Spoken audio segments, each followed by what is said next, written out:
Alright, this game is called Requiem's Echo, a Resident Evil dating sim. Starring Leon S. Kennedy. Fuck the police. Yeah, actually, I will. Fuck the police, except for Charlie Swan and Leon Kennedy. Aesthetically, welcome in. Hope you're having a good day. Alright, well. How's the volume? Does it sound good? Are we at a good level before I begin?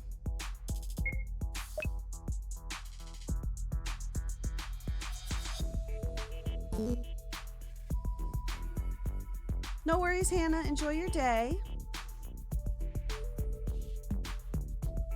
Can Ahmad, when they get a second, grab the link to the developer who makes these games? I'm pretty sure she does this all by herself. That's true. He didn't get through orientation, so he's just a guy with a gun. Alright, let's do this. Choose a skin color. Pale as fuck. You step out of the worn-out house, the door creaking behind you as it swings shut.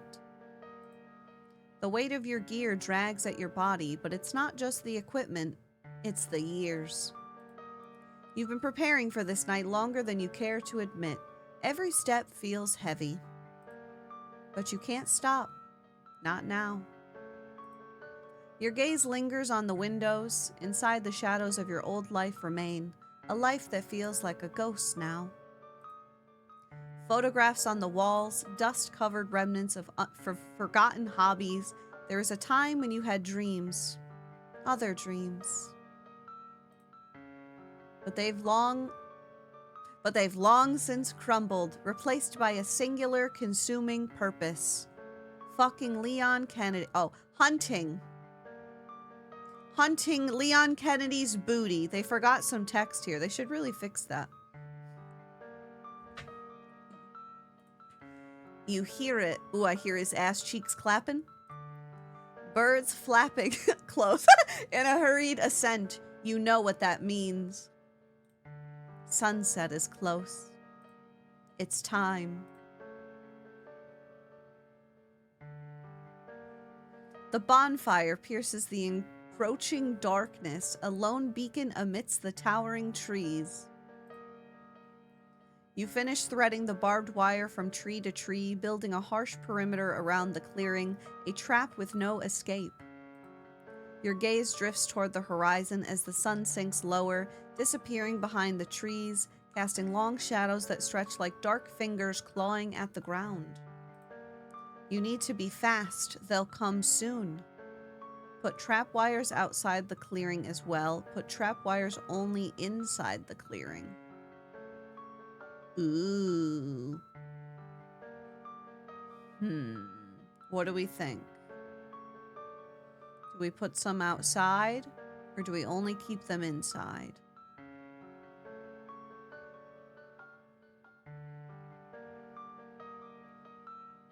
Outside? Outside? Outside? Outside? Everyone wants outside. Got it. You got it. We'll put them outside. You extend the explosives beyond the clearing, placing trap wires along the outer perimeter. If any of them manage to slip past the first line of defense, these will catch them. Hi, Oracle. Yes, you may. Mwah! How's your day?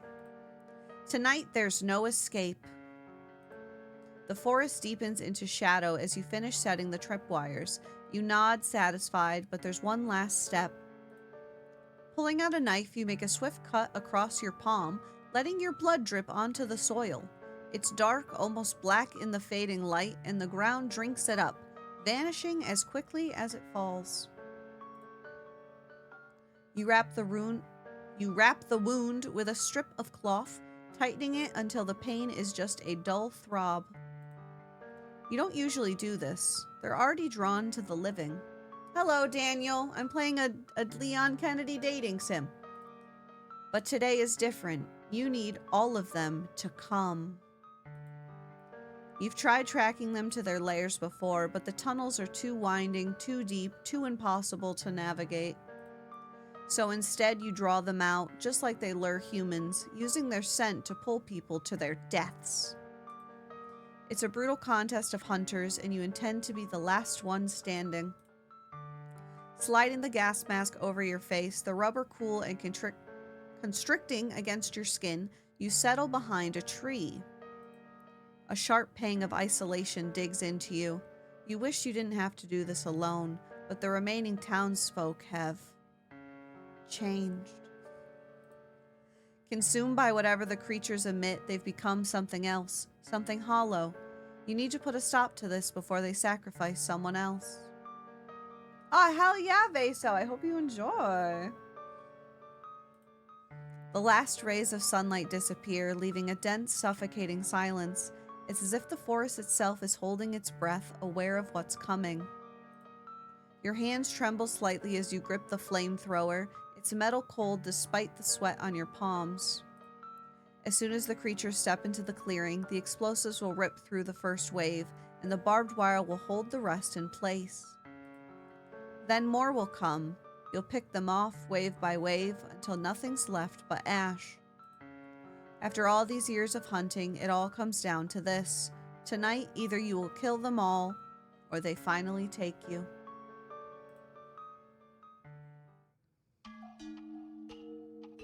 Leon's point of view.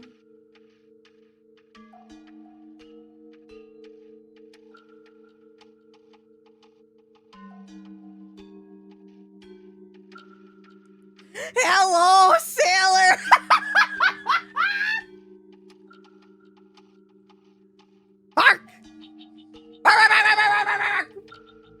I just want to stick my face between his massive mommy milkers.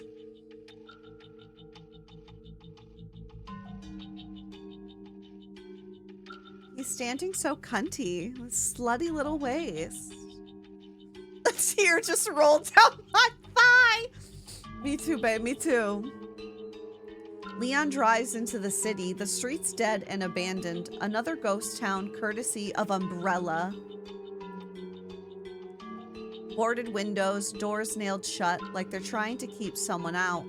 Or in. Something. Or someone. You know, whatever. He wonders how many more are there. He thought that after Umbrella's downfall, they had dealt with all of them. But every now and then, another one pops up. He feels it. A prickle on the back of his neck. That's just me breathing. Don't worry about it, Leon. I'm just admiring the view. His eyes flick to a creaked window as he passes, but nothing's there. Just shadows shifting with the last light of day. Hi, Gonk. How's it going? His fist in my hair, yanking my... Okay. Hate it when the neighbors are this quiet. The sun sinks lower, bleeding orange and red across the sky. He sighs, tapping his fingers on the handlebars. He wanted to get here earlier, but the mission briefing dragged on, and the local cops weren't exactly helpful. When he asked if they'd seen anything strange, they all gave him the same blank stare. Nope, nothing, sir. He's not sure if they're lying, clueless, or just terrified. His GPS flashes, guiding him toward the lab on the outskirts. It's nettled... I can't read, guys. I'm so distracted by staring at this man's chest. I gotta, like, block it so I don't stare at it. It's nestled in the forest up on a hill. Easy enough, right? Just find the missing team, check the lab, and get out. Hi, Porky Pickles! Simple. Except it never is. Leon kills the engine and swings off the bike, the silence wrapping around him. The air feels wrong. Too still. The kind of stillness that gets under your skin. Okay, Leon, just another spooky forest. What could go wrong? He moves on foot, the ground soft under his boots, dead leaves muffling his steps. His hand hovers near his gun. The path is narrow, overgrown, and the shadows stretch out long in the fading light. Then he sees it, a flickering light through the trees. Leon stops, narrowing his eyes. Someone's here. Maybe it's the missing team. Or something else. He steps off the path, crouching low behind a tree for cover, watching the bonfire pulse in the dark. Whoever's camping out here has terrible taste in ambiance.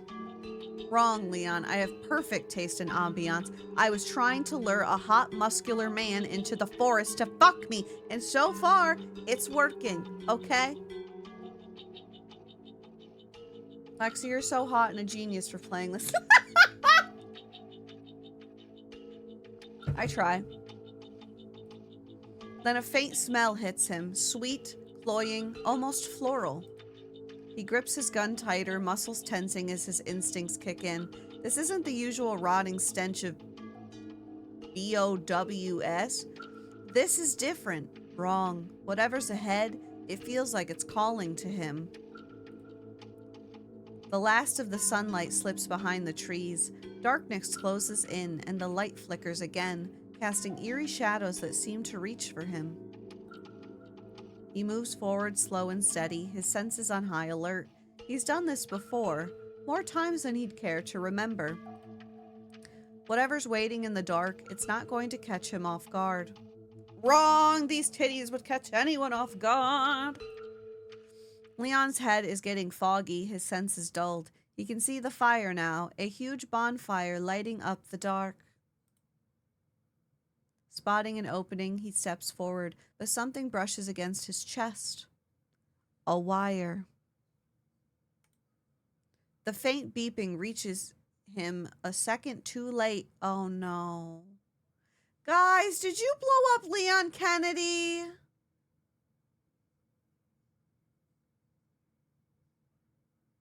You guys wanted to put all those wires out there, and I think you blew him up.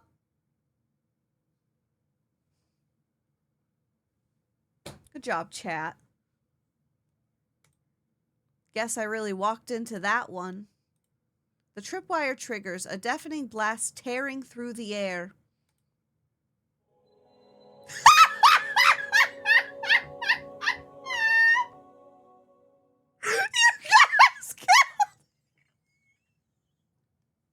You guys killed him before I could fuck him!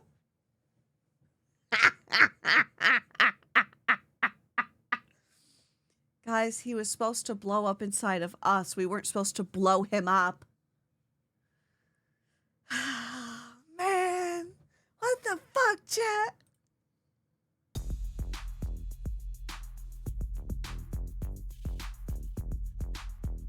Look what you've done. Look what you've done. Where does this continue?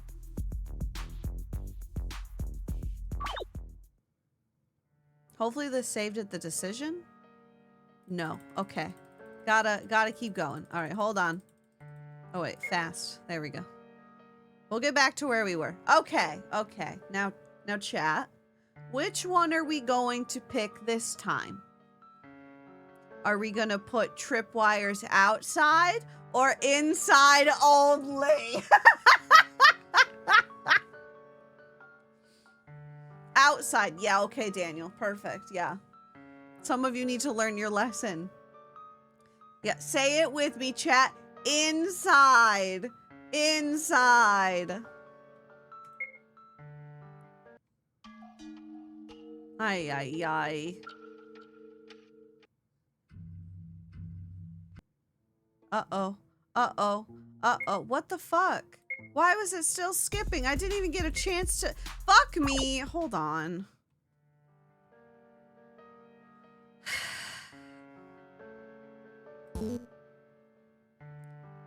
Inside. My God.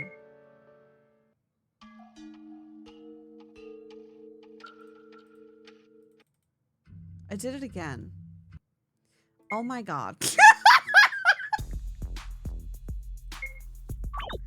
All right, I'm just gonna have to click because I literally can't click on the turn off the fast thing fast enough.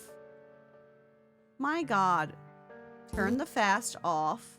Inside. Okay, we're just gonna have to click and skip, guys. Sorry.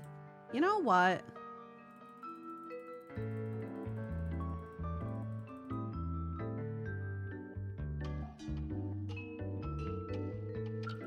not my fault.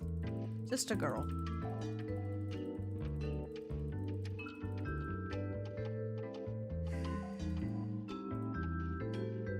Okay.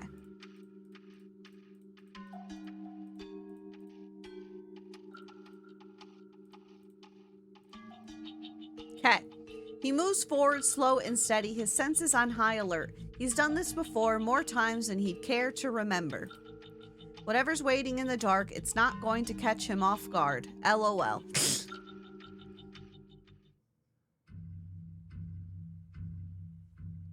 My point of view. You listen, breath fogging the inside of your gas mask. The forest feels suffocating, every shadow pressing in, thick with tension. A sharp creaking noise breaks the silence. The sound of chitinous legs scraping over dry bark. The familiar clicks and snaps you've come to associate with the creatures.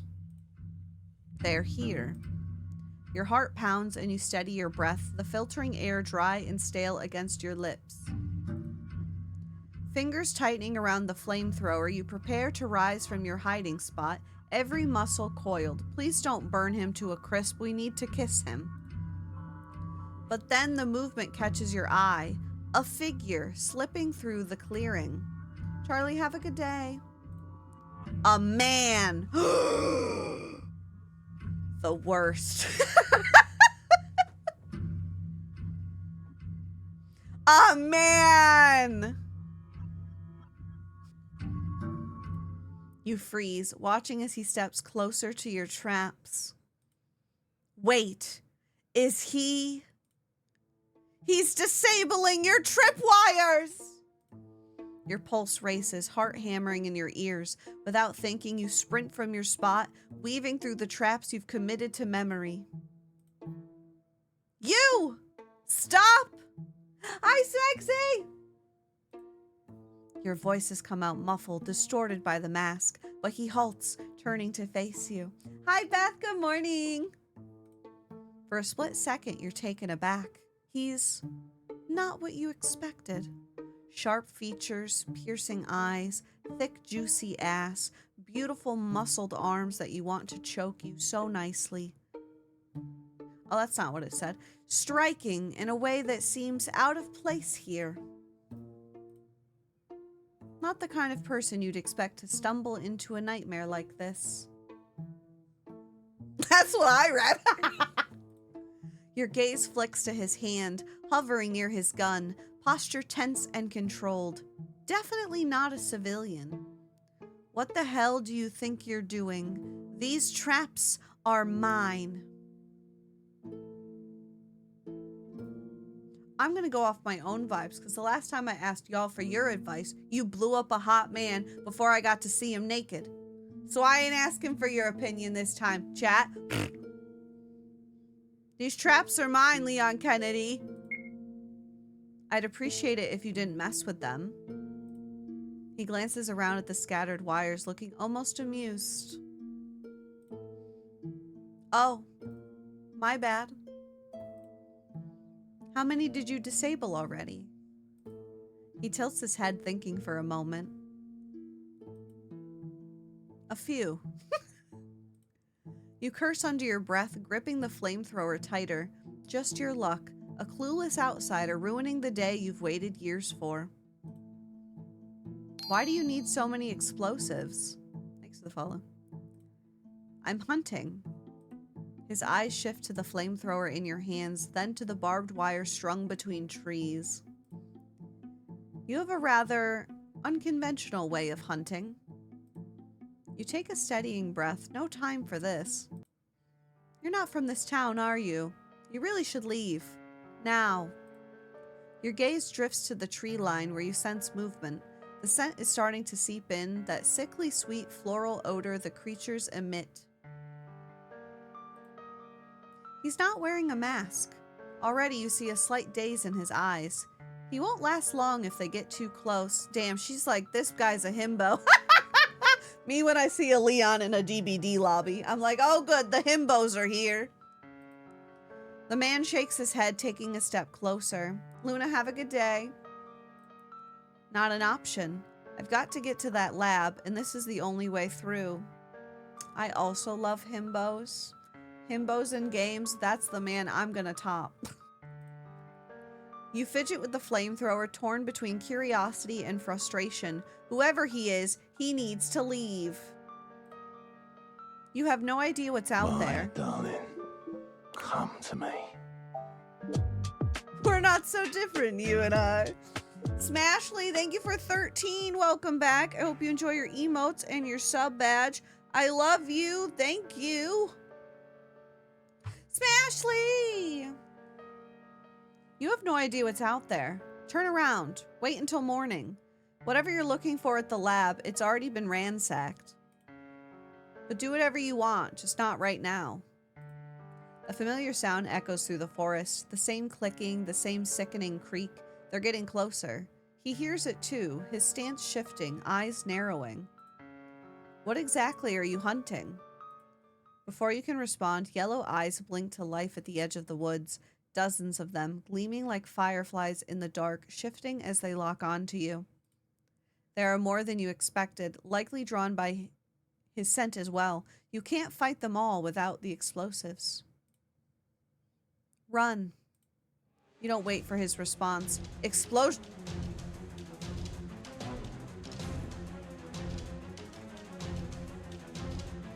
Chad, are you running?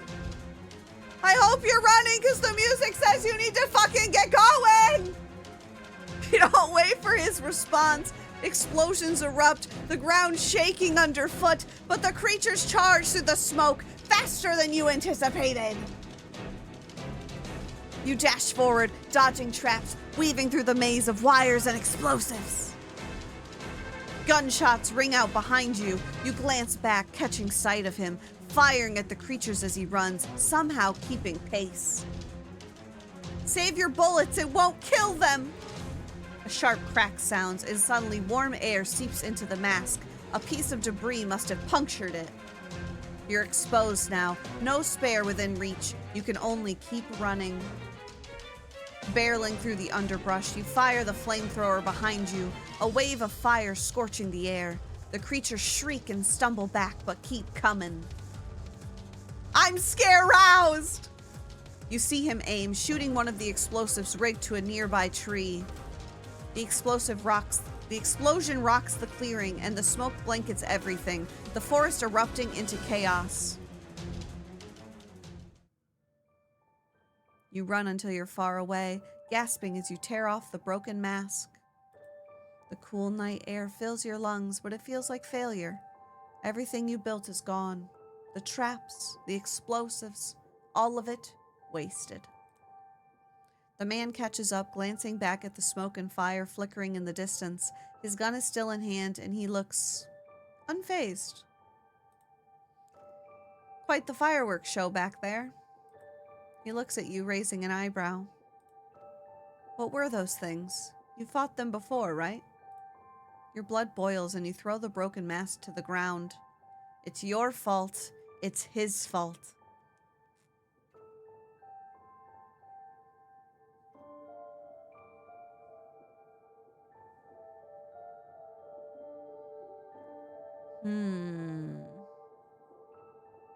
I love blaming men. It's your fault, Leon Kennedy. It's all your fault. What? I was going to kill every last one of them. I had everything set, and you ruined it. You ruined everything. He takes a defensive stance, eyes hardening. Hey, I didn't know you had that place rigged to explode. Maybe next time leave a sign. You glare back at him. I want enemies to lovers. Leave, outsider, before you mess things up even further. It's not safe here. He narrows his eyes, looking at you with a calm that only makes your frustration flare hotter. Not for me, for you. You're gonna get yourself killed if you keep this up. Excuse me? You're the one who almost got yourself killed back there. I mean, 10 minutes ago, chat literally killed you, so there's that. I'm trained for this. I can handle it. You don't know these things like I do. They lure you with their scent. You want to get to the lab now? Go ahead, but you'll end up like everyone else who's tried. Dead. He pauses, and for the first time you see his expression soften slightly as he studies you. Did you see a team come through here? A lot of people come through here. They go to the lab, they get what they want, and they leave us to our fate. Or they go and never come back. Whoever you're looking for, they're probably dead. Or worse. The man looks back toward the forest, his expression turning somber, thoughtful. I need to go to the lab and figure out what happened to them. I'm not leaving until I do. You shake your head, unsurprised. Of course, they're all the same. Good luck. You'll need it. Without waiting for a response, you turn and march away, ignoring the ache in your chest. You'll have to start all over again. Rebuild. Rearm. Your hand finds the pendant resting against your chest. You grip it tightly, letting the familiar shape press into your skin. I'm sorry. I love the art style of this one. This is so cool. You storm back to the house, slamming the door behind you. The gear drops from your hands, but you barely notice. All you can think about is him, the arrogant outsider with his stoic face and his beautiful, beautiful chest. You grit your teeth. He's going to get himself killed. You know it. He doesn't even have a mask. The second he gets close to the lab, he's as good as dead. You told him to leave, warned him what was out there. If he dies, that's on him. You owe him nothing. He ruined your plan, your final chance at saving the rest of this town. But the thought of him stumbling into the lab, clueless, gnaws at you. Why the hell do you care? You shouldn't. You don't. Uh-huh. Uh-huh. Whatever you say, Miss Girl. Whatever you say, Miss Girl. Alright, hold on. I gotta shove a Rice Krispie treat in my pie hole right now, and you're all gonna deal with it. You're all gonna deal with me shoving a Rice Krispie treat in my mouth. Got it? I will speed eat it, I promise. Hi, coffee.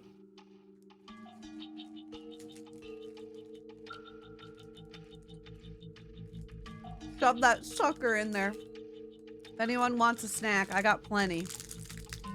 Chat sent me 7 boxes. Ooh, a Fruity Pebbles one? I would fuck that up.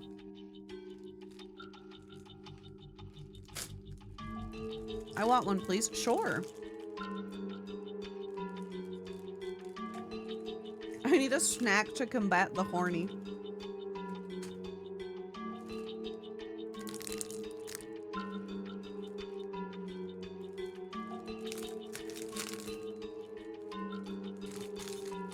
Ooh.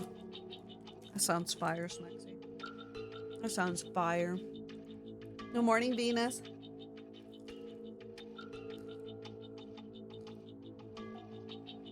We have not kissed Leon yet. Not yet. We're currently in the enemies phase of enemies to lovers. How are you, Emmy?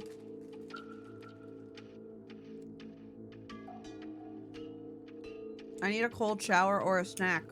Otherwise, I'm getting Leon pregnant.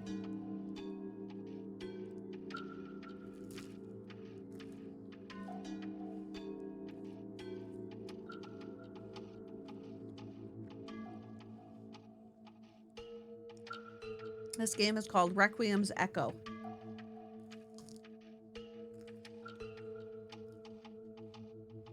There's 2 versions of the game. Safe for work and not safe for work. I can't stream the not safe for work one. So we're doing the safe for work one where it's implied sexual interactions. But the not safe for work apparently shows full peen. And I can't show anime peen, sorry.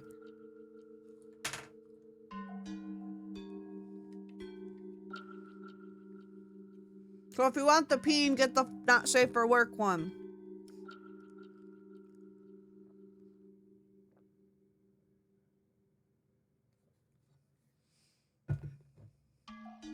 No one said there was full peen. Yes, they did. Daniel, you're going in timeout, brother. You're going in timeout for that. You're going. How do I do it? How do I put you there? I can only block you. Why? Go on a timeout.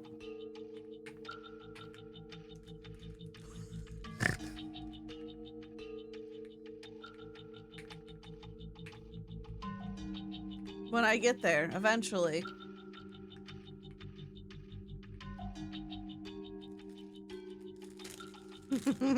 He's been banned for 69 hours.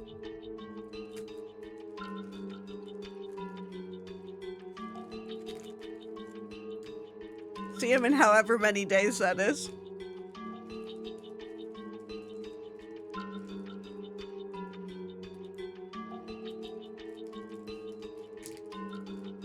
I was reading. I was reading it. Uh-huh.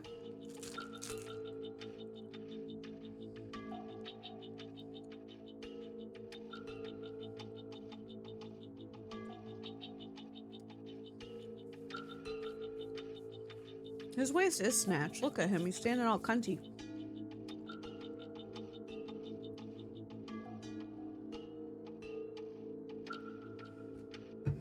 Listen, I'm sure he's in my DMs right now.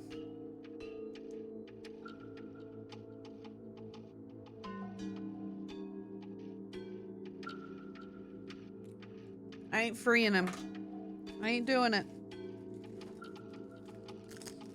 He gonna sit in jail till he realizes he can't be that vulgar in chat.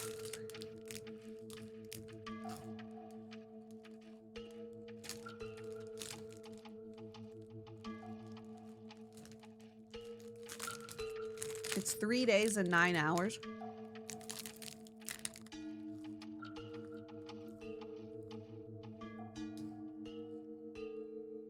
Is it?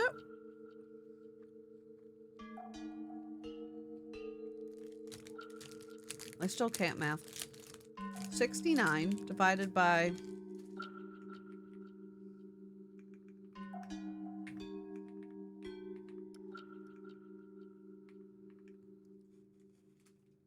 is 2.8 days.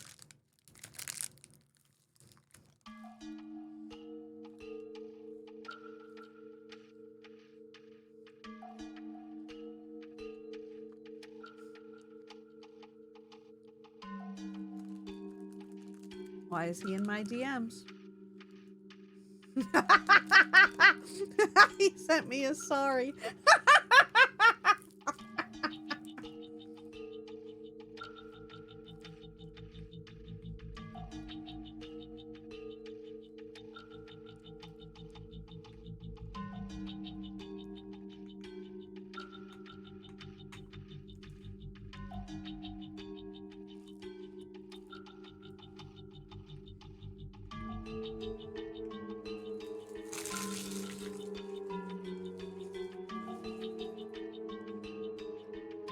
No, the Daniel mod is disabled right now because we have to censor it.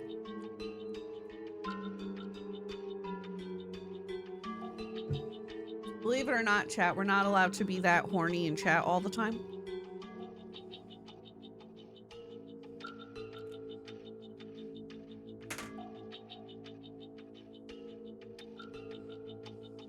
We can't.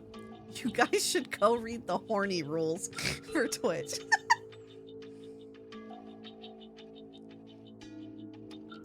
There's a limit. There's a limit.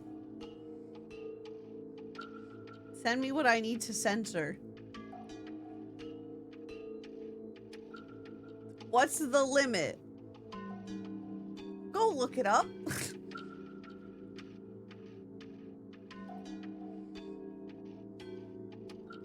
And Daniel found it, apparently. Listen, guys. If I ever got banned on Twitch because of that command, I'd be shitting. So. Better to be safe than sorry. Alright. Despite the hunter's aggression, Leon decides to heed her warning. He waits until early morning before heading to the lab, her sharp words still lingering in his mind. He can't shake the thought that she left too abruptly without giving him a real chance to help. He could have used more intel and maybe kept an eye on her, too. The last thing he wants is to watch another life get swallowed by Umbrella's mess. They've taken too much already. He shakes his head, recalling the fierce determination in her eyes, the way she seems set on wiping out those creatures at any cost. There's no doubt in his mind that... What the fuck does this stand for? Am I missing something? Everyone's gonna call me a fake Resident Evil fan. What the fuck does this stand for? Am I dumb?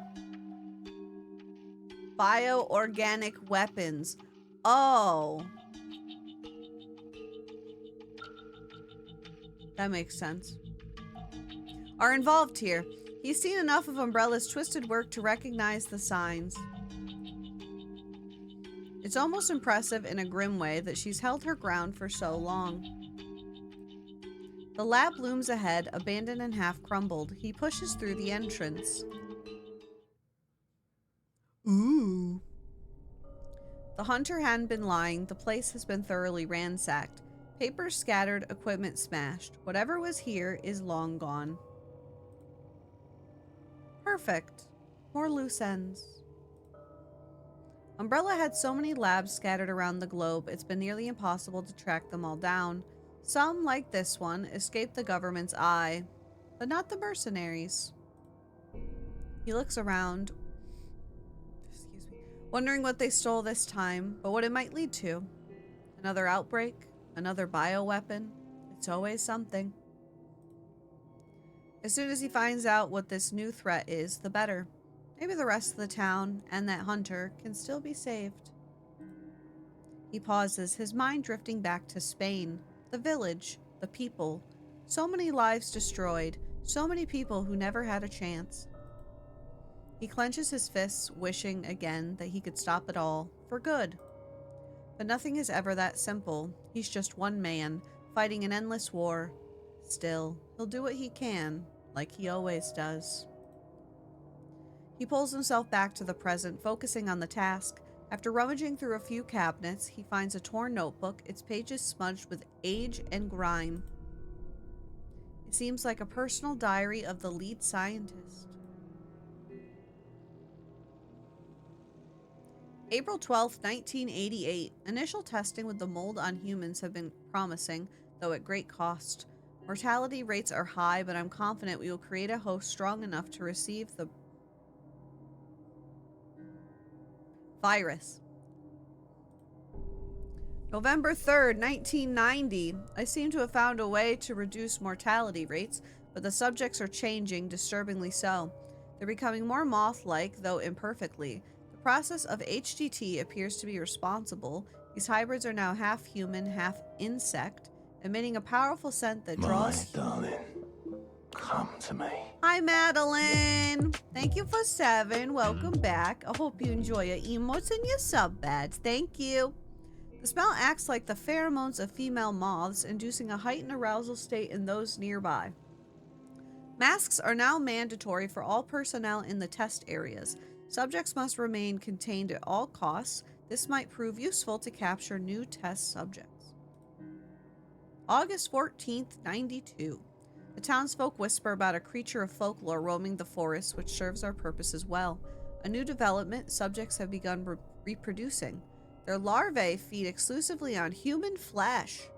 I am uncertain if these offspring will be able to receive the virus, but it's a potential breakthrough. We will continue observation. March 2nd, 93. Disappointing results. The offspring are weak, unable to withstand viral integration. It appears that the strength of the parents is critical. Only the strongest host can pass on resilience. The weaker offspring have been discarded. I will acquire more test subjects, stronger young adults, preferably those in their physical prime. This town's population will be depleted soon if we're not careful. Have a good day, Gossamer. Leon flips the page, but dozens of entries are missing. Years torn away, leaving only the final one. Frantic, scrawled handwriting, as if the scientist had written in his last desperate moments. February 8th, 2003. Umbrella has cut us off. The facility is compromised. Someone set the creatures loose. They're everywhere, and the staff have begun to fall. I've managed to escape with my mask intact, but the end is near. There's no redemption for me, but I will seek forgiveness all the same. The church. Perhaps it's the last place I'll find peace. After that, I leave this cursed town for good. The church, huh? He radios Hunnigan, relaying the situation and the contents of the diary. She promises to notify the higher-ups and arrange the reinforcements, but of course it will take time. Leon sighs. Reinforcements always take time. I'll send you the blueprint.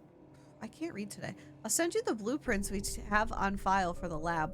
There's mention of an underground facility. It looks like you'll need a key card to get in. Is there ever just a door I can kick down? Understood, thanks. He follows her directions and finds the door to the underground section, but as she'd warned, it's locked tight. He'll need to get in if he wants to find out what happened to the missing team. Nance is breathing so heavy. It's because he's all bricked up under there. Just as he's about to search elsewhere, he hears a faint noise. Then a familiar scent reaches him, sickly sweet, cloying with a strange floral edge. I want to know why the zombies smell like flowers. Didn't the hunter say these things only came out at night? The smell thickens, his head swimming slightly. He snaps his gun up, instincts kicking in as something shuffles closer in the dark. He fires, the gunshot ringing out, but the creature barely slows, advancing with a twisted, insectoid screech. Then flames light up the room. He turns, catching sight of the hunter, her face obscured by her gas mask. Relief flares up, but it's brief. Which part of bullets don't work didn't you get? Or do you just like wasting ammo? Leon's jaw tightens, annoyance replacing his earlier relief. Of course, she has to make this difficult. I can't wait for them to kiss. Your point of view. The man catches up with you outside, his eyes narrowed, but you can almost see a flicker of relief beneath his guarded expression. Hi, Jayleth. You were following me? Next time, if you want a closer look, maybe just ask. Thanks for the follow. I wanted to see if you were as competent as you claimed. You give him a once-over, unimpressed. Clearly not. I had everything under control. You scoff, not even trying to hide your frustration. Sure, if you plan to stick around, you'll need a mask, outsider. I won't always be here to save your ass. I'll always just be here to squeeze your ass. Name's Leon. Oh, baby. Oh, baby. I know what your damn name is. I'm gonna be screaming at Layla! Anyway. And I figured that out myself. Thanks. You shake your head and turn on your heel, ready to leave him to his fate. I found a door to an underground section of the lab. You pause, glancing back. The creatures probably hide there during the day. It's where their nests are. You'd never be able to kill them all without going down there. Thanks for the follow. And to get in, we'll need a key card. He nods toward the lab entrance, then looks back at you, his gaze steady. And supplies if we want to blow this place sky high. You raise an eyebrow, skeptical. We? I'm not thrilled about it, but you're going to keep hunting them anyway, right? Might as well join forces.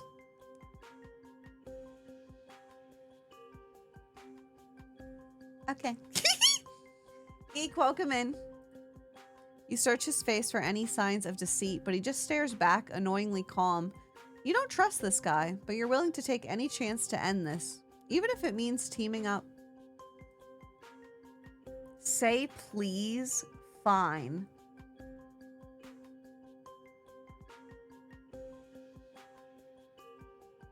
There's two things I love, chat.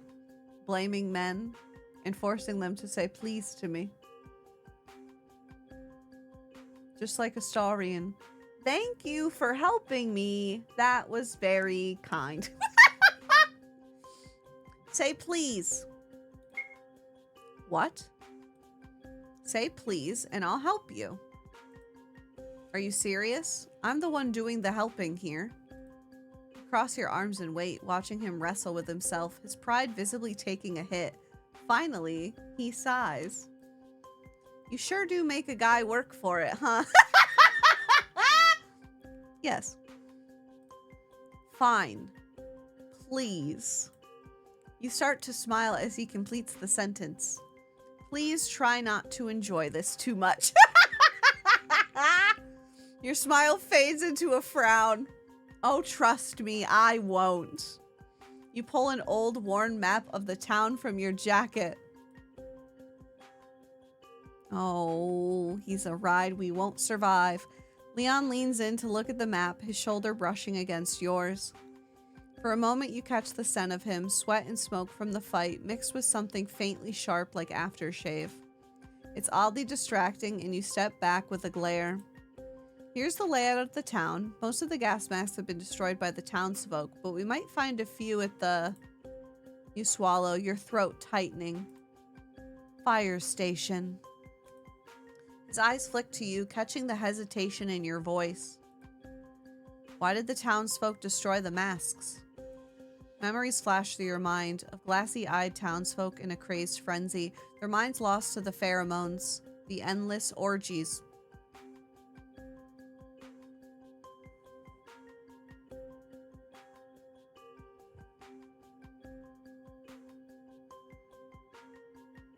The endless what?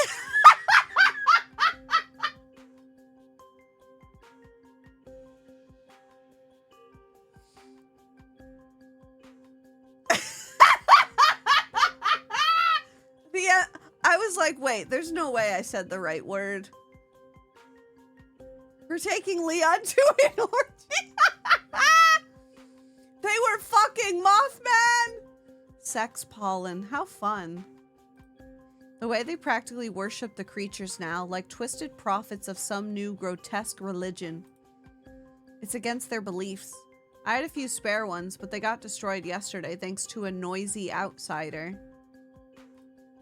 Maybe you should have kept them somewhere safer. Maybe you should have never come here. A faint smirk tugs at his lips, his voice dripping with sarcasm. Then I've missed out on meeting such a charming person as yourself. I'm just so nice. Look at me, I'm a fucking delight.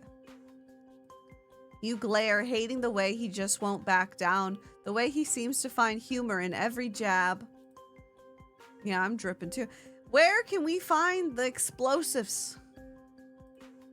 You jab a finger at the spot on the map.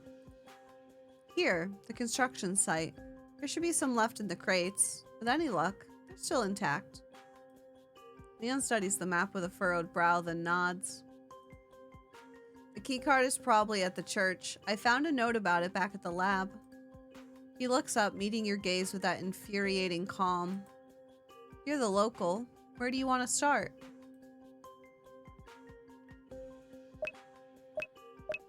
Oh, I get to pick? I want to go where the orgies are. You take a deep breath and walk inside the fire station, just as empty and abandoned as it was the last time you came here. But now, standing inside it again, you feel the weight pressing down harder than before. The memories flood back uninvited, the sound of your father's voice, the sight of him in his gear, the pride in his eyes when he talked about the work he did. It's been years, but somehow the pain feels fresh, sharp as broken glass. Aw, not a main character with a dead dad! Leon scans the surroundings, his gaze darting around the room, assessing every potential threat and exit. His stance betrays his training, all business, all vigilance. You, on the other hand, are just trying to keep yourself together, forcing one foot in front of... You are just trying to keep yourself together, comma, forcing one foot in front of the other. The last thing you want is for him to see how much this place affects you. The layout's simple. First floor is the main room, storage, some lockers. Upstairs, risky. There's probably nothing we need up there. You know an awful lot. You catch the flicker of curiosity in his eyes, and attention seizes in your chest. I take him to my penthouse and I freak him. Memories flash too fast to block them out. Your father's gruff laugh echoing off the walls, the smell of burning wood from the old stove, the sound of men joking, slapping each other on the back. The ache you've kept buried for so long sharpens, settling like a stone in your chest. I came here a lot when I was younger. You keep your voice flat, but Leon's gaze narrows, as though he can see straight through the wall you're trying to put up. He's not stupid. He knows there's more you're not saying. For a moment, his brow furrows, his expression softening just enough that it makes you uneasy. Thanks for the follow. Have a good day today, Kai. You can feel him weighing his words like he's considering saying something kind. Something that might crack through the armor you've built around yourself. If this place means something to you, we can... Don't. Your voice comes out sharper than you intend, cutting him off before he can finish. You don't care. The last thing you need is him poking around in parts of you that aren't his business. I actually would really enjoy Leon Kennedy poking around in my parts. That's kind of why I'm here. I'd actually love to be poked around in my parts. I would love to be Leon Kennedy's business. My parts are his business. That is why I am here.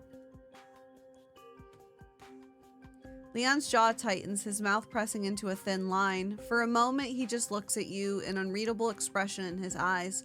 Finally, he gives a short nod, clearly deciding to drop it. Fine. The word lands heavy between you, thickening the silence. You can feel the distance growing, as if both of you are retreating behind invisible walls, mirroring each other's defenses. The quiet stretches, taut with unspoken things neither of you are willing to acknowledge. At last, Leon jerks his head toward the staircase, his voice cold and brisk. We should check the second floor, too. Could be more supplies up there. The structure's a mess. It's better if we stick to the first floor. Make sure we don't miss anything. Thanks for the follow. His eyes narrow, his stance firm as he's digging in his heels just to challenge you. That's exactly why we should go up. The townsfolk probably haven't searched there. It might be worth the risk. The frustration coils tighter in your chest, the weight of the memories pressing down like lead. You want to tell him to back off, to stay out of the places he doesn't belong, but the stubborn set of his jaw mirrors your own, and you know he's not going to back down.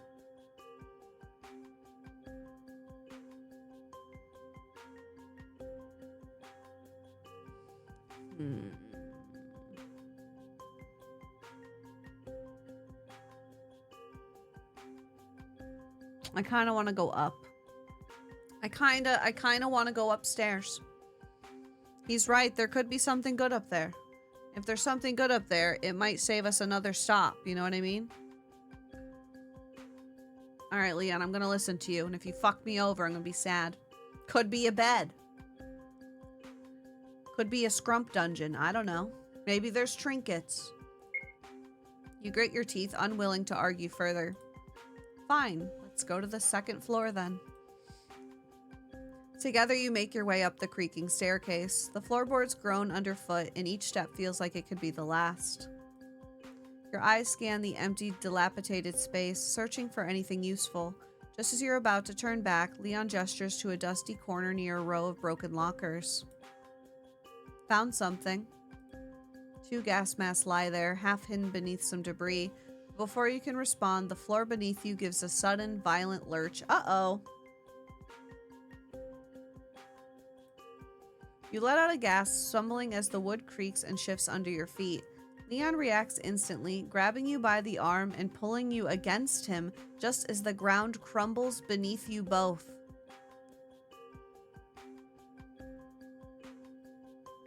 So you say we're together? Is my face between your breastises? You crash down together, the impact sending a jolt of pain through your body. For a moment, you're too stunned to move, lying tangled in the debris with Leon's arms still wrapped around you.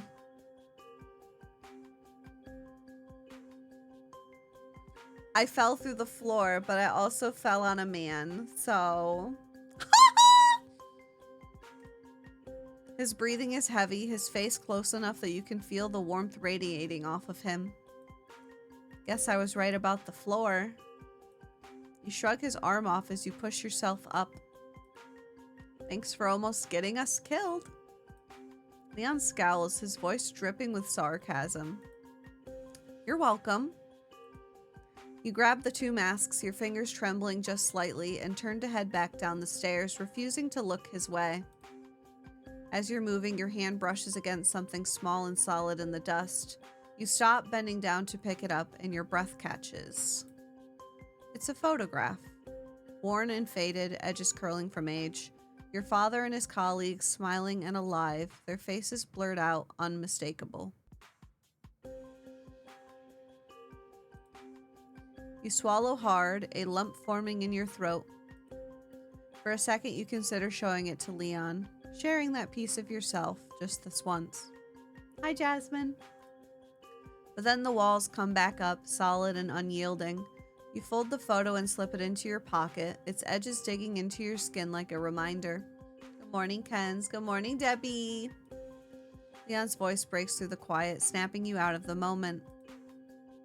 Find anything else? Your hand tightens around the photo, hiding it deeper in your pocket. No, let's leave. He doesn't question it, and you follow him out of the station, leaving behind the memories and the ghosts that cling to this place like shadows. I'm good, Debbie, thank you. How are you? The silence between you is as heavy as ever, and though you walk side by side, you feel miles apart.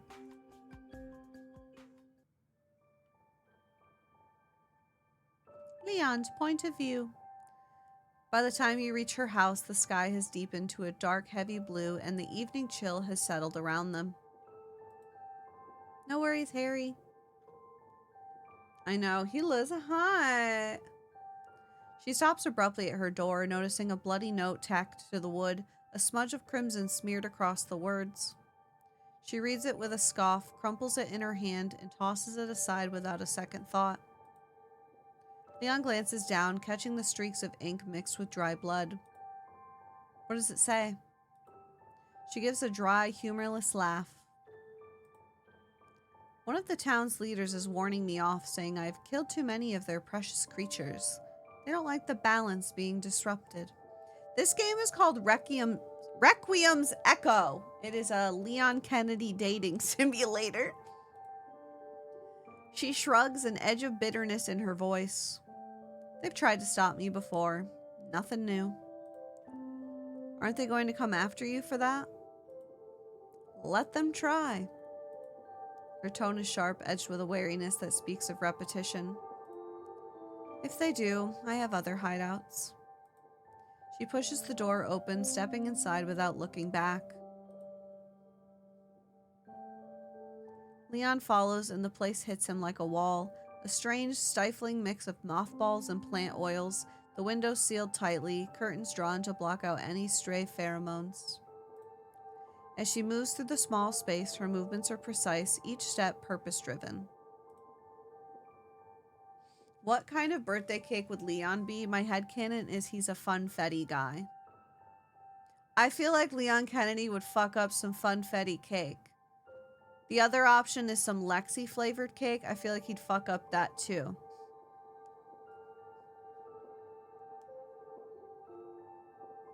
But honestly, that's like the same as funfetti, because if you cracked open my ass, I'm sure some sprinkles would fall. So I guess it's the same thing. So that's okay.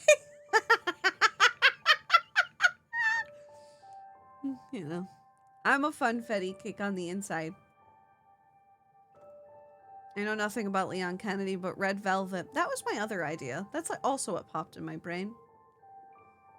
Now, what the fuck does that mean, Alexis? That if you bit my ass, some sprinkles would come out. What do you think it means? God. Bye, Victoria. Have a good day. I said what I said. She glides over to a concealed compartment in the floor, pulls it open, and retrieves a gallon of fuel, refilling the flamethrower with a practiced hand. She doesn't spare him a glance, acting as if he were just another fixture in the room, an afterthought. Leon watches her, seeing himself reflected in her harsh routines, the methodical way she checks every corner. Every movement screams survival, but it's more than that. She's wrapped herself in layers of armor, bound tight by invisible barbed wire, keeping the world at arm's length. He's worn that same armor himself, felt the sting of each barb, and he knows how hard it is to let anyone get close.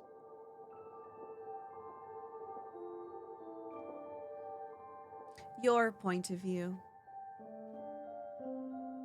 You sit on a worn chair, focusing on tending to your wounds, cleaning and wrapping them with quick, experienced movements. Leon is scanning your space, his eyes drawn to a small cluster of faded photographs on a shelf. His fingers hover over one of them, hesitating. When did all this start? You keep your eyes on the wound, tightening the bandages just a little too hard. 3 years ago? A pause. Then you add, almost as if forcing yourself to speak. The creatures have been around as long as I can remember. They take a few people each month, and no one would care. Unless it was family. Just some old folklore, a story to scare kids into staying inside after dark. You take a breath, fighting down the memories clawing their way up. When the lab shut down, everything changed. They came every night like clockwork, taking anyone outside after dark. Anyone who didn't make it inside was gone by morning. Now it seems they'd hunt whatever they need to, and it helps that the townspeople offer them sacrifices every week without fail. The room goes silent, your words hanging in the air like a shadow. You brace yourself for him to ask about the people in the photos, about your family, about the ones you lost. But instead his voice is quieter, weighted with something you can't quite place. Why didn't you leave? You freeze, hands still on the bandages. You don't answer right away, letting his question settle into the silence. Hi, Blythe. Then you resume tending to your wound, though your voice is flat and controlled. Where would I go? I made a promise.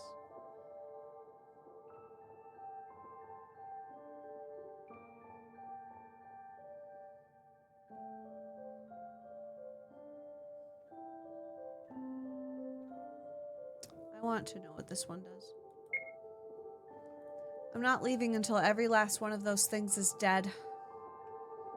No point in a promise if you're not around to see it, though.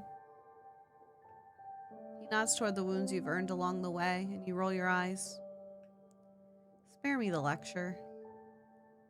Someone had to fight. Just ended up being me. He steps closer, and your body goes rigid, instinctively pulling back.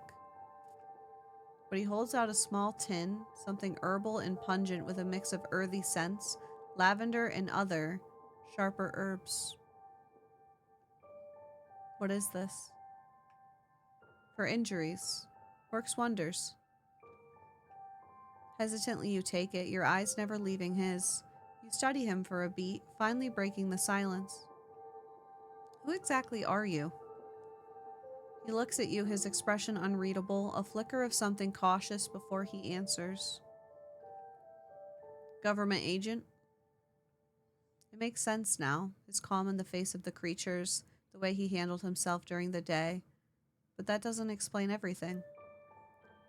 You said you were trained for this kind of situation. How many times have you dealt with things like this? Too many. He sighs, and for a moment his face softens, his guard slipping just enough for you to catch a glimpse of something deeper.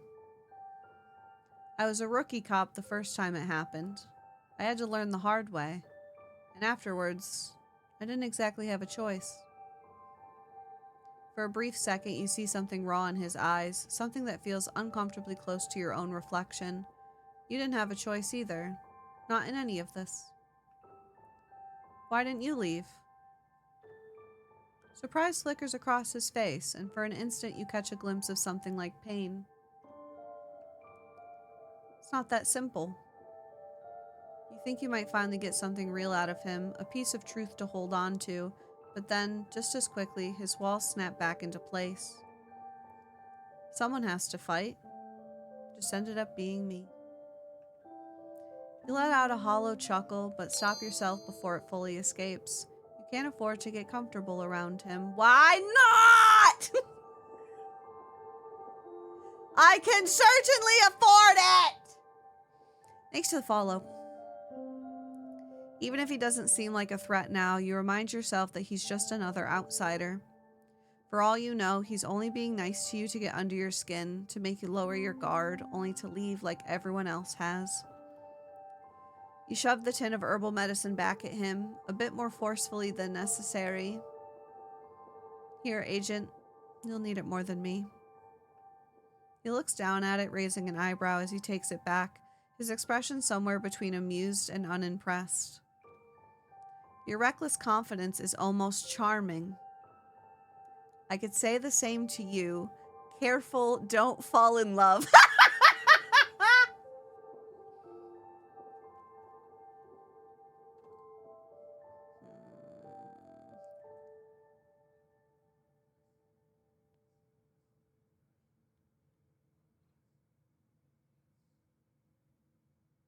I feel conflicted because I want to be a snot because I love being a snot, but this one might get him to actually want to kiss me. You know what I mean? Like, this is snarky, but he might be like, "Okay, I won't." And this one's like, "Yeah, you're not too bad yourself, Leon Kennedy." Number one, my lord! Yeah, I think I'm going number one. My gut says one, even though two is funny. Well, I am charming. And you're hot! With a roll of your eyes, you settle onto the couch, lying down with half an eye on the door, the other on Leon, who sits a few feet away with his back to the wall, quickly disassembling and cleaning his guns.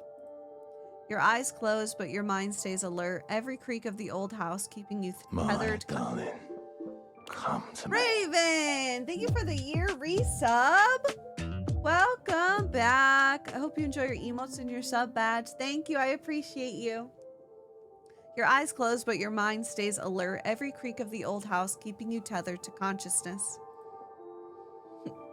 Excuse me.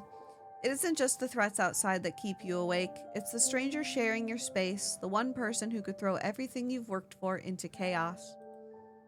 Sleep. I'll take first watch.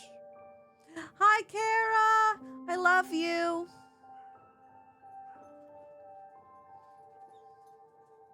Norman, why are you crying?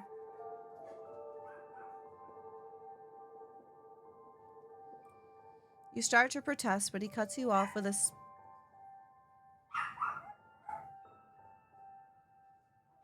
You start to protest, but he cuts you off with a steady look.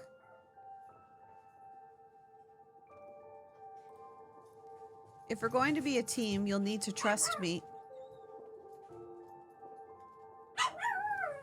Why are you barking at me? What? What is... What? What? What? What? What? Hi, Nermy. Bye, Nermy. If we're going to be a team, you'll need to trust me. You don't respond, but you allow yourself to sink into a light... Oh, into a... There's more words. You don't respond, but you allow yourself to sink into a light, restless sleep, your senses half-tuned to the sounds of the night. The hours stretch on, the room cloaked in heavy silence, and yet, with Leon there, for the first time in months, it doesn't feel quite as suffocating. Despite the friction, the guarded words, and the walls you both refuse to lower, his presence makes the silence feel just a little less unbearable. You wake up to the sound of soft clattering in the kitchen. Your muscles are stiff, your body still on high alert, but as you blink your eyes open, the scent of something cooking hits your senses, something you haven't smelled in a long time. Is he gonna make me pancakes or something, guys? I hope he's naked! You sit up, rubbing the sleep from your eyes. The morning light filters through the cracked window, casting muted shadows across the room. Oh, hi, Pancake. Welcome in. When you finally focus, you see him, Leon, standing by the stove, frying something in a pan, his back turned to you. Why didn't you wake me up? What are you doing? What are you doing? Who said you could touch my stuff? That's not what I meant! I just thought I was asking a question! Thanks for the follow. He's gotta be wearing a Kiss the Cook apron. I agree, with nothing underneath. Leanne doesn't even turn around. His shoulders shift slightly as if brushing off your comment.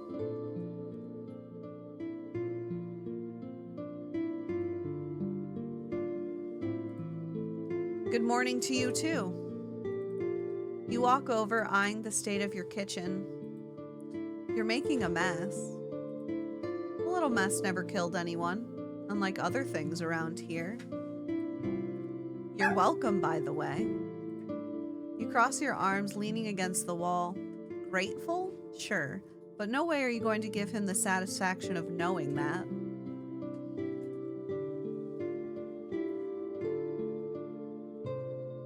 Doggies are being naughty. I didn't ask you to cook.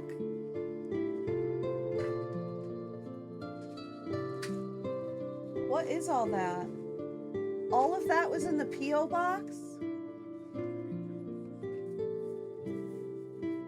What the fuck? Hello. Hello, what's in the bag? It looks like snacks and stuff. Our friend from the post office thinks about the customs. Oh, so the box exploded. They had to, oh my god. Which one of you sent snacks from a different country? Your box exploded, apparently. Sit down reluctantly, glancing at the food. Simple but warm. The smell is actually kind of nice, though you'd never admit that either. It's better than anything you've had in a while. You pick up a fork, stabbing into the food without much ceremony, but you're already feeling a little less irritated. Where are we going today? You ask, trying to steer the conversation back to something practical, something that doesn't feel domestic. Leon sits across from you, shrugging as he eats. Your call.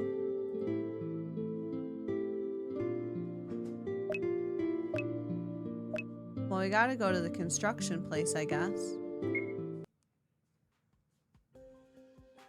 The construction site looks the same as you remember. Rusting metal frames, cracked concrete, and piles of debris waiting to collapse at any moment. A maze of danger even before the creature started to roam. You've gotten most of the explosives out over the years, but there are always a few crates and places too risky to reach on your own. Maybe now, with Leon's help, you can finally grab the rest. As you lead him through the site, you feel the weight of his gaze scanning the area, always assessing, always alert. He moves like a trained agent, calculated, confident. He makes it all look so easy, like he's strolling through a park instead of a half-collapsed death trap. Goose, I just opened it! I love you, thank you! The giant bat is behind me because I put her in the pile of the plushies, but here, does this bring you joy? Thank you, I really appreciate your gift. It made me smile. Thank you for my little baby. And my big baby. The big baby's back there. Thank you so much. Listen, I thought American chocolate was good, and then I tried the UK chocolate, and I was like, oh, yeah, our chocolate doesn't compare. Unless it's a Milka, but I don't think Milka's America either, isn't it? Is it Milka not American? I love you, Goose. Thank you. It's not. Well, there you go. Our chocolate sucks. Then voices echo through the steel beams, faint but unmistakable. You and Leon freeze at the same time. No, Hershey's chocolate really is not good. In my opinion. Swiss chocolate, yes! We need to clear all this junk out. She's still using these damn explosives. I don't know where she keeps finding more of them. Shit. You can't see them, but you can hear their footsteps crunching through the rubble. Too many of them to handle head on. Tension coils in your gut as you look at Leon, who's already watching you with that annoyingly calm expression. If we want to search in peace, we need to get rid of them. Or we could just sneak past them. Goose, you're so cute. You're the best. Thank you. You shoot him a withering glare, voice dripping with sarcasm. Yeah, because that's worked so well for me in the past. These people aren't exactly blind, Leon. Getting them to leave is safer. Sneaking past them is smarter, less chance of getting caught. The air between you crackles, each of you digging in your heels, neither willing to back down.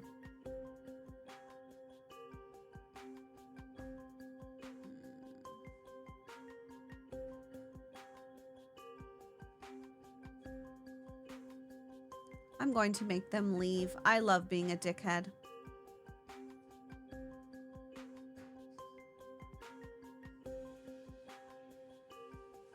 Oh, Rose is talking about the Discord. Yeah. Go talk to them. What? Me? Yes, tell them you saw a woman in the forest with explosives and you came to warn them. Leon gives you a look somewhere between skeptical and annoyed. What, you think I'm some kind of actor? You already act like a clown half the time. Ooh.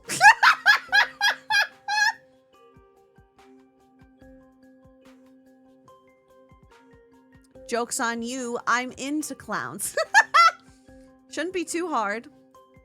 He rolls his eyes, muttering something under his breath, but after a reluctant shake of his head, he disappears into the shadows. You stay back, listening to him spin the tale you fed him. His voice is low and steady, just convincing enough. Before long, hurried footsteps echo through the construction site as the townsfolk move off in the direction he pointed them. Leon reappears, looking surprised. They must really hate you. Ready to admit my plan was the best? It wasn't that bad. You blink, momentarily thrown. Did he just give you credit? Well, don't get too generous with the compliments. Now you ruin the moment. The ghost of a smirk tugs at his mouth, a flicker of something almost playful in his eyes before he jerks his head in a silent gesture to keep moving. You lead him deeper into the site, stepping carefully over the broken concrete. When you reach a ledge, he steps forward, offering a hand. His grip is strong, steady, and you find yourself momentarily struck by the warmth of his skin against yours. It's only just beginning, girl! The crates are over there, but don't get too comfortable. The scaffolding's a mess. One wrong move and you'll be buried. I fell off a scaffolding once. I was in a dance show. It was a Cinderella the ballet, and I was on a 7-foot tall scaffolding, and I did a huge bat ma, and I hit myself in the face. This has happened twice now. But my other leg gave out, and I fell off the scaffolding, and a huge piece of the scaffolding stabbed me in the ass, literally, and dug down the back of my leg as I fell. I finished the dance and then ran off, and there was blood all over my leg, and I had to go get a tetanus shot. It was like this whole thing. Hi, Kai. I have a scar on my butt. Dallas can confirm. I do have a wild health history. I really do. And my foot gave out because the night before, I jumped in a trap door, and the girl behind me didn't wait for me to get out of the way, and she jumped from 4 feet above me onto my ankle. And I went to the walk-in that morning, and the doctor told me that it was just sprained and to take a day off. But I didn't take a day off because I'm stupid. And I went to dance that night, and then my foot gave out because I didn't listen, and then I fell off the scaffolding. Just to find out that the girl that fell on me actually tore all of the tendons in the top of my foot in half. Not hamburger way, hot dog way. So down the center of the top of my foot, and I had to have shit, I don't remember. It's like 190 internal stitches in my foot when they ended up fixing it. It was insane. Yeah, that was in high school. That's why I don't like people looking at my feet. My feet are covered in scars. Is your foot fucked? Pretty much. I can't turn very well on that foot, which sucks because I like turning to the right on my left foot because I don't turn on my right foot. So it sucks, but yeah, this is why I stay at home now, guys. Outside is dangerous, obviously. Anyway, there's some Lexy lore for you. Got it. Falling debris, just another Tuesday. You roll your eyes, a small smile pulling at your lips, and start to gather explosives from the crates, putting them in the bag. You move to a different crate and try to pry it open. Let me. I can do it. I know. Just don't want you to get hurt. You give him a skeptical look. My darling, come to me. Tamara, thank you for the 2-month with your Prime. Welcome back. Hope you enjoy your emotes and your sub badge. Thank you. You give him a skeptical look, arching an eyebrow. Look at you being a gentleman. I always am. You huff as he steps in, taking your spot with an infuriating calm. But in his eagerness, his shirt...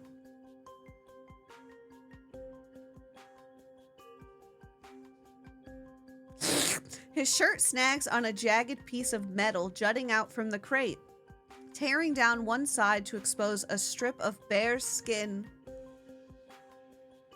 That's what happened to me with my butt when I fell off the scaffolding, guys. It didn't tear my clothes, though. It just tore my ass. You can't help the smirk that tugs at your lips. I ran down a ramp from those trailer classrooms at my mom's high school reunion. I tripped and hit the edge of the metal with my knee. Oh, man. I have a scar on my knee because my dad was trying to teach me how to ride a bike. And our driveway was like loose stones, right? And it was literally, have any of you seen that Bob's Burgers episode where Bob tries to teach Tina how to drive a car? And there's literally only one other car in the parking lot. And he's like, don't hit it. Tina, what are you doing? She's like, and she hits it. That was me with a basketball hoop at the other end of the driveway. My dad was like, there's only one thing in your way. Do not hit the basketball hoop. And I went directly into the basketball hoop and fell, and I split open my knee. I didn't need stitches, but I have like a circular scar because I ran directly into the hoop. It was so funny. I really am Tina Belcher because I also wrote erotic friend fiction. So, like, I get her. I understand her. Nice one, Agent. He looks down at the ruined shirt, unimpressed.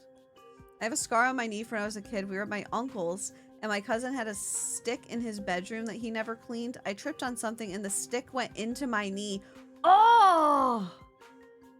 I dated this kid in elementary school, and he stepped on a nail, and it went through his shoe and into his foot. It was like a nail that fell off the playground. Didn't happen to me for once. Just what I needed. You turn back to the explosives, putting them in the bag, trying to ignore the rustling fabric behind you.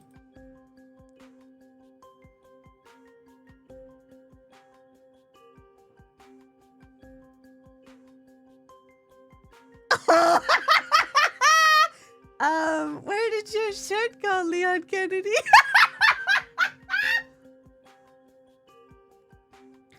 When you glance over, he's shrugging off the shirt entirely, leaving his upper body bare, every line of muscle and scar exposed in the dim light. I know Daniel's gnawing on his arm right now. For a second, you're caught off guard, your eyes lingering on the hard planes of his chest and the subtle movement of his shoulders. You force yourself to look away, jaw clenched, but he notices, and he's clearly not letting you off the hook. Didn't think you'd get distracted that easily. You clench your jaw, willing your pulse to steady. I'm just wondering if you plan on strutting around like that. We're here for supplies, not a show. He chuckles, tossing the torn shirt aside with a smirk. As much as you'd love that, I've got a spare on my bike. I could ride. Why is there a hype train? There's a hype train for shirtless Leon? That's so slay. As much as you'd love that, I've got a spare on my bike. Unless, of course. This is a gift, you know. Venus! Thank you. I won't forget it. Thank you for gifting us up to Kai. Kai, I hope you enjoy your emotes and your sub badge. Thank you. No, it's not time to Zoomy chat. It's not time for Zoomies. Unless, of course, you want to stay like this. Without missing a beat, you raise an eyebrow, leaning in just enough to make him hesitate. I have a raid alert idea. Okay. And what if I do? He blinks, clearly not expecting that. You let out a small mocking smile. Wait. You let it... Leon Kennedy? More like Leon on my knees. Kales, thank you for the 100 biddies. Appreciate you. Thank you. Zero My sanity. darling, come to me. Oracle, if you can get it from like a soundboard, I'll do it. Thank you, Zero, for the tier 1 sub. Welcome in. I hope you enjoy your emotes and your sub badge. Thank you. He blinks, clearly not expecting that. You let a small mocking smile slip, though, This is a gift. through. I can't read this sentence. Venus, thank you for gifting Thank a sub to Chasing. I hope you enjoy I your emotes won't and your forget it. sub badge. Thank you, Venus. Totally. Thank you for the 100 biddies. You're distracted? I'm distracted by chat being nice to me. Yes, Stella. What's up? Do you want to bark at Leon Kennedy's titties? Come here. Come here. Leon Kennedy. More like Leon Ken Daddy. Do you want to bark at Leon Kennedy? Do you? You want to see him? All right. Come here. You see him? That could have been your dad. What do you think? Let's just keep it between us, okay? Dodo.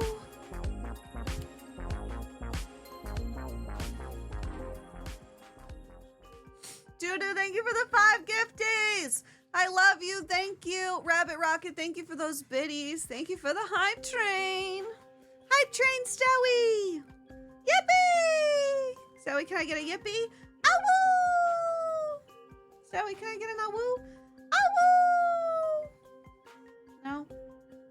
No awoo. Why no? Oh.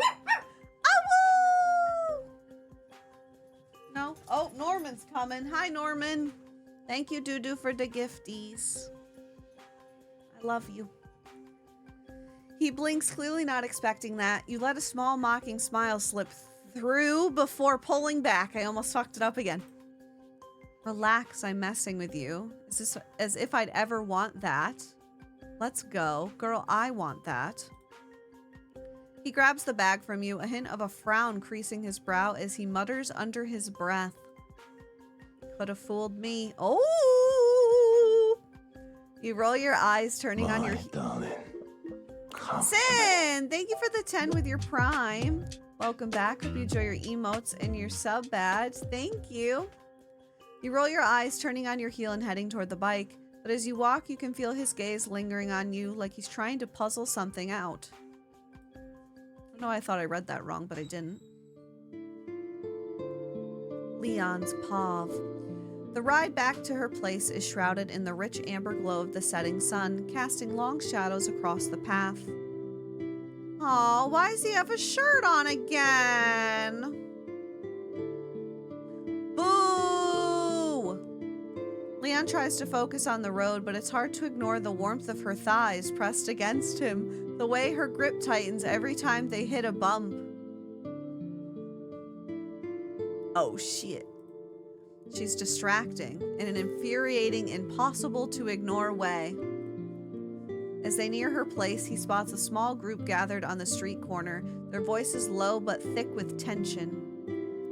She taps his shoulder, signaling for him to stop. They both listen, half hidden in the deepening shadows. Bodies in the forest. She's done it again. She needs to be stopped. Leon's gaze shifts, taking in the bruises and scars wrapped around the group's wrists, legs, even their necks. Dark marks that look like chains, binding them to something unseen. She'll get what she deserves. Soon! He glances back at her. Thanks for the follow. He glances back at her. She rolls her eyes, acting unfazed by their words. But he doesn't miss the way her hands clench the handles by the bike's seat, knuckles turning white.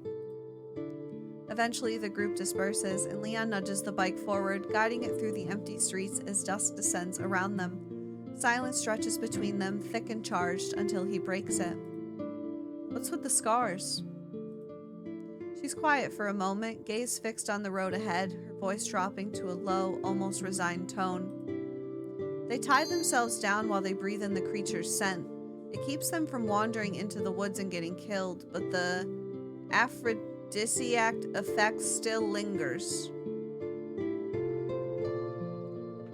The fuck does that word mean? Aphrodisiac.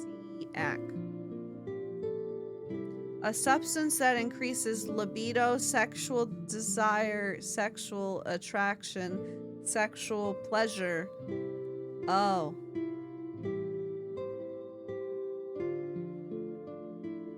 Horny. Oh. Oh. Oh. I think chocolate has it. That would explain why I like eating s'mores so much. This is a gift, you know. Venus, thank you for gifting a sub to Pumpkin. I hope you enjoy your emotes and your sub badge. Thank you, Venus, for keeping the hype train going. I love you. Thank you for the gifted subs. I'm shocked you've never encountered that word before. Thank you, Oracle. Where's everyone going? Bingo? All right, I'll make one tonight. Thank you. Strawberries, liqueur chocolate. Oh, Zane, right. Oysters. Let's just keep it between us, okay? Anomaly. Thank you for the 5 gifted subs. Thank you so much. Sopa, thank you for the biddies. Thank you all for keeping the hype train going. Appreciate it. Guys, do we do a fun goal if you want? If we hit level 10, I'll let you guys pick the next dating sim we play. Thank you. Chat decides who I have to kiss. I won't forget Daisy, it. thank you so much for the gifted sub to Mimi. Mimi, I hope you enjoy your emotes and your sub badge. What's the 5 gifted sub alert sound from? That's Eddie from Date Everything. Brim got me a bunch of really cool sound bites from the game. We would have her kiss Jean-Luc. I meant like a full-out game. Like, you guys find one of these types of games and I play it. Also, I could kiss the toilet, too. Is there a Star Trek dating game? I'm sure there is. I'm sure. I almost said, is there a DBD one? But I meant, like, so I could kiss Felix on the mouth. They're too far gone, all of them. True, you could make me play the KFC one, or the pigeons. Or the sock one that's coming. Sock one is coming. Hi, Green. I need a Marvel dating sim. A shiver runs down his spine, unexpected and unwelcome. He decides to shift the mood. Well, it seems you're pretty popular around here. She huffs as if shaking off the weight of the conversation. I'm the most popular in town. Let's just keep it between us, okay? Amelie! Amelie, my beloved! Oh, I didn't realize you guys were, like, down for this choose my next game. Amelie, thank you for the 10 gifted. Sin, thank you for the 2 gifted. Sonnet, thank you for the 100 biddies. Appreciate it. Thank you. You kiss whoever and how any you want, especially if it's Leon. I love you too. Thank you. There you go. You're 3 levels away from you guys get to vote and pick what we're doing next. Us, okay? Sky, thank you for the 5 gifted subs. I love you. Villain, thank you for the biddies. Mwah! Thank you so much, guys. I'm the most popular in town. Get your facts straight. Oh, shit. Painfully average, thank you for the 5 gifted subs. Hi, Casey. I'm glad you got your internet back. Let's just keep it between us, okay?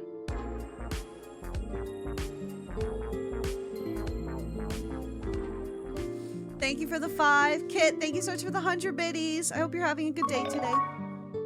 Chat is hot. You're all so hot. He accelerates the bike, jolting it forward as they weave through the empty streets. Her arms instinctively wrap around his waist. I'll try again. Totally. Thank you so much for the 1,000 bits. Thank you. It's impressive how his arms expand as much or more than his ribcage when he breathes.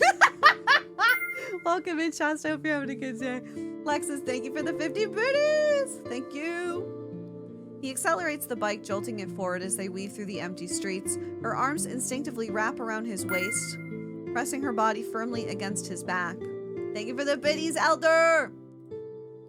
Glancing over his shoulder, he smirks. Everybody's smirking around here. PJ! Thank you for the 1,000 bits. Kens, thank you for the bits. I'm going to start making some new alerts this week, so stay tuned. I'm going to get all of my favorite hot men, and I'm going to make some alerts out of them. Thank you. Appreciate ya. You better hold on, Miss Popular. You better hold on tight, Spider Monkey. Love you. I'll hold on, all right? Just tight enough to choke you out.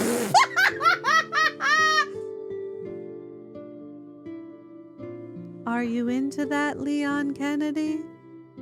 Are you into that? Or are you into suffocation with mommy milkers? I'm offering options. Thank you, Brim. You're literally the sweetest. I love you. Thank you so much. She pinches his side hard, and he fakes a yelp of pain through a grin, catching the smile in her voice. At least he managed to break through Let's her just keep it walls. between us, okay? Normally. Thank you for the 10 gifties again. You're literally so sweet. Thank you. I hope you all enjoy your emotes and your sub badges. Thank you so much. I love you. You're at level 9. Thank you, friends. Thanks for the follow. Sophie, thank you for the 300 biddies. Thank you, princess. Thank you. She pinches, not punches. We're not punching. She pinches his side hard, and he fakes a yelp of pain through a grin, catching the smile in her voice. At least he managed to break through her walls, even if just for a moment. Leon Kennedy, get in my walls. Anyway. Sopa, thanks to the bits. Wrong walls! Your point of view. You sit on the floor, turning your focus to your bandages. Leon managed to lift the mood a little on the ride back, but the heaviness still lingers. Gummy walls. Sadness twists in your gut as you remember the faces of the townsfolk you once knew. People who'd welcomed you, people whose stories you'd visited, whose homes you'd seen with your family. Now they're hollow, driven only by the urge to kill you. The memory hits harder than you'd like. You reach for a spot on your back where an old wound has started to ache, maybe even opened up again. No chat, behave. I will say gummy walls. I'll say it. Thank you all for the hype train. I love you very much. Thank you. It's meaty. Have you ever read Tumblr stuff, Dylan? They're using gummy. Would you consider more horror, psych, thriller, visual novels? Can I kiss people? Can I kiss and be scared? Scare-roused? I've never even had a Tumblr account. Maybe? Send it to me anyway. Put it in the group chat. I'll check it out. You can't reach it. Dylan, thank you for the biddies. Cursing softly, you drop your... Dallas? Very loud. Very loud, princess. Gummy walls, gummy walls, gummy walls, gummy walls, gummy walls, gummy walls, gummy walls, gummy walls, gummy walls, gummy walls, gummy walls. Momo, thank you for the 100 bits. Gummy walls. Cursing softly, you drop your hand, feeling both exhausted and helpless. You bring Momo back right this instant! You bring Momo back! Free Momo! Hi, Anomaly.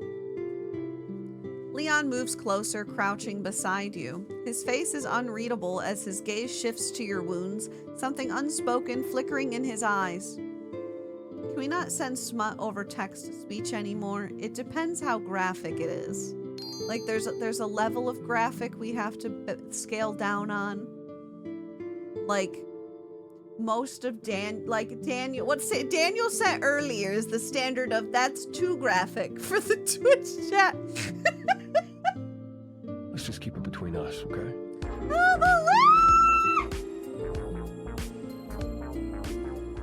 Amelie, you're literally the sweetest and cutest person on the planet. Thank you for the 10 gifted subs.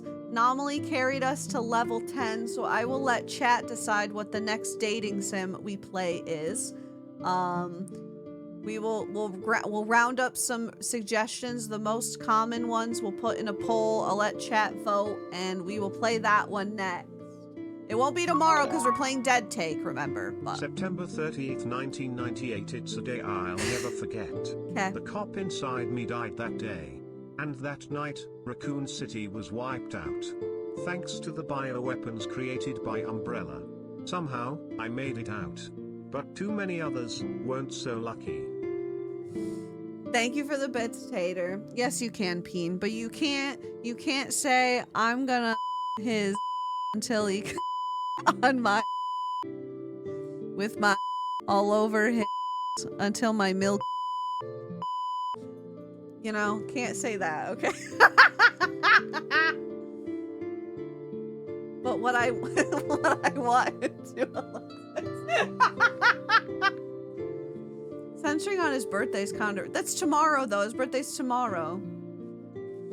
If we hit level 20, do we get Peppa Pig? Absolutely. Whenever you hit level 20, I will dedicate a day where we play the Peppa Pig game on Steam. I already own it, so. Hi, Kyra. Welcome in. My name's Lexy. Yes, if you hit 20, I will play Peppa Pig. So you're halfway there if you guys are interested. What are you doing, Stell? Leon moves closer, crouching beside you. His face is unreadable as his gaze shifts to your wounds, something unspoken flickering in his eyes. Can I?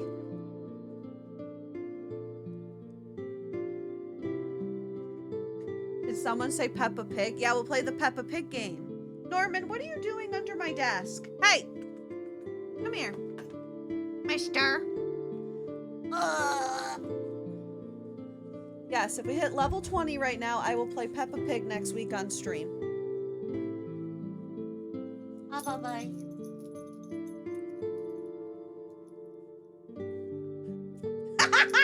You nibbled on my nose!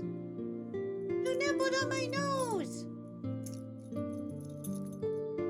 Ah! Cheating on Dorian. Hi, Ren. Thank you. Have a good day. Damn, Norman. Why'd you bite me? God damn. Ugh. I want a hug from Normie. He does give good hugs.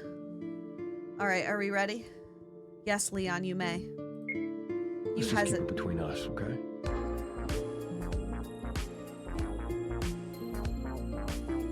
Nominally, what the fuck?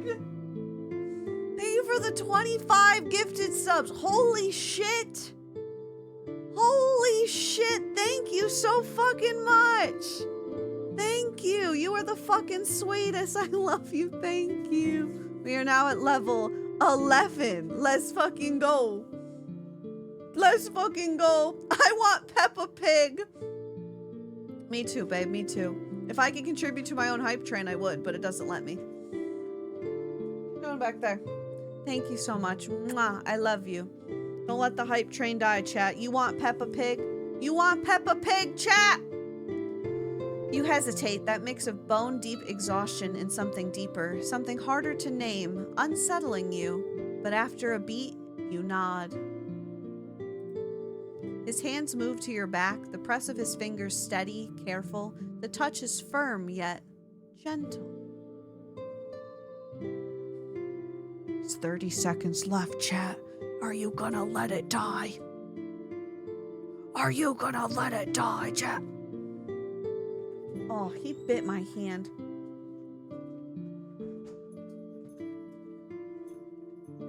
My rabbit rocket took all my money. My rabbit rocket? Did you, darling, were you able to, come to me. did you rank 3 it? Serene, thank you so much for the 5 months. Welcome back. Hope you enjoy your emotes and your sub badge. Now, all of you, treat yourself, okay? Don't ever, you do not need to spend money here, okay? Please, please treat yourself. I love you so bad. Wait, now it's stuck. Is it stuck? R3'd and 340. That's not too bad. That's not too bad. Guys, I'm confused. Is the hype train stuck? Or did it end? No, it ended. There we go. There we go. It's doing its job. We hit level 11. Yeah, but Peppa Pig. We will get Peppa Pig someday. I promise.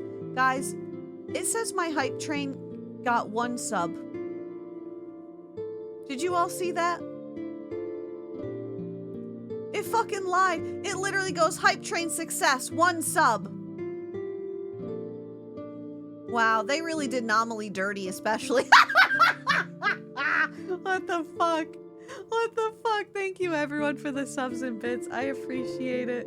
You guys are the sweetest. And you hit another sub goal, so thank you. You're all very sweet.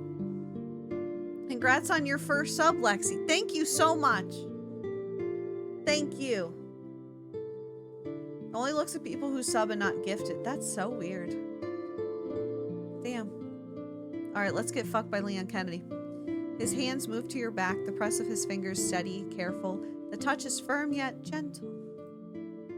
You feel the warmth of his fingertips, the weight of his focus, and you flinch, unprepared for the unexpected tenderness. Nominally, you're the GOAT, okay? We love you and we appreciate you.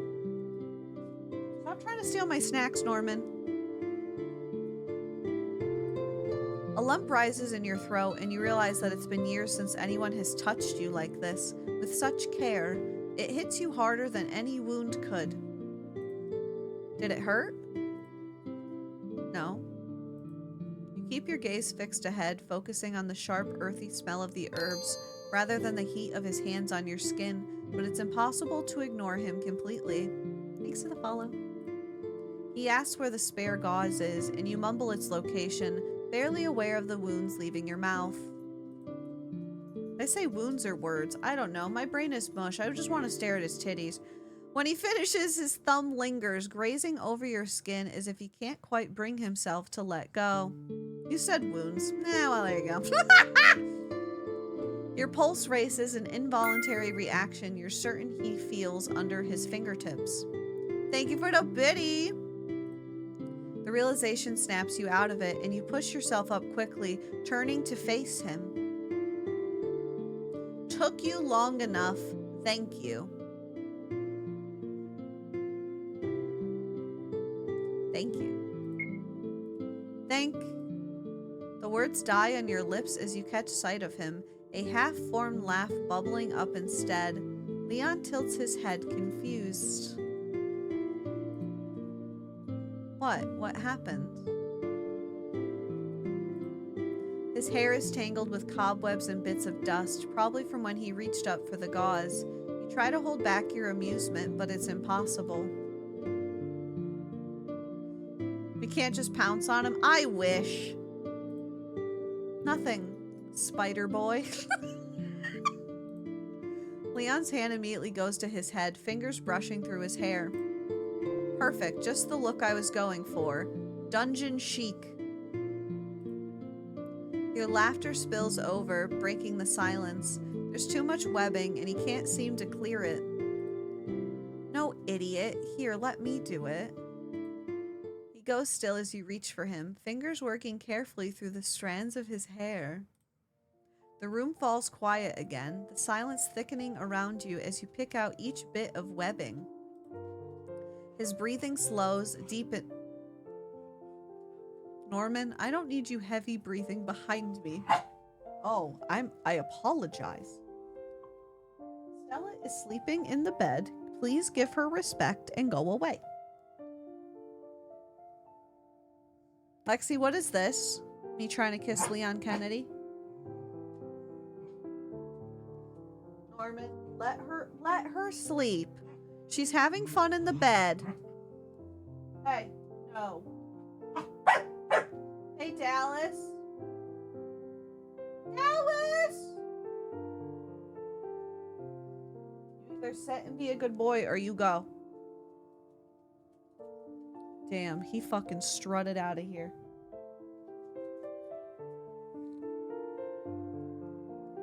Hi, Taylor. I know, she's so cute back there. She's so cute back there.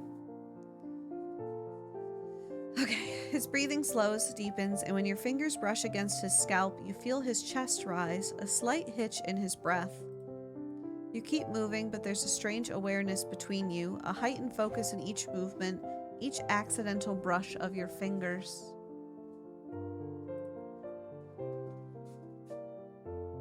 Hi! He's like standing here barking in her face while she's trying to sleep. I was just seeing if you could... Oh, okay. Oh, you're editing something. Look at you, all important. What are you editing? Okay. I miss you. Love you. Mwah. Thank you. All right, I have Stella. Everyone say hi to Stella. She's gonna sit back there on her little couch. She's gonna sit back there on her... Oh, and she moved. Why do you do this? Go lay on your couch. Go lay on your couch, Miss Girl. All right, we have to get back to horny. Channel your horny, guys. For a moment, he lifts his eyes, meeting yours. They're darker, softer, watching you with an intensity that makes your heart skip. You can feel the warmth of him, smell the faint scent of gunpowder and leather that clings to him, and with his gaze drops to your mouth, he lets out a breath. Smell, almost soundless. Small, not smell. Alexis! Small, almost soundless, but heavy. I was like, smell heavy? Did he fart? Did he drop it? Listen, guys, I'm just a girl. Doing my best. His shoulders tense like he's holding himself back, fighting some internal battle. Your pulse hammers, your fingers pausing in his hair, frozen by the realization that his hand is hovering close to your waist, close enough that you feel this warmth even without the touch. The moment stretches, something electric in the air between you both, your breath mingling in the charged quiet. Oh, shit! We can either pull away or wait. I ain't pulling away, bitch. Who the fuck do you think I am? What do you think I am here for? Not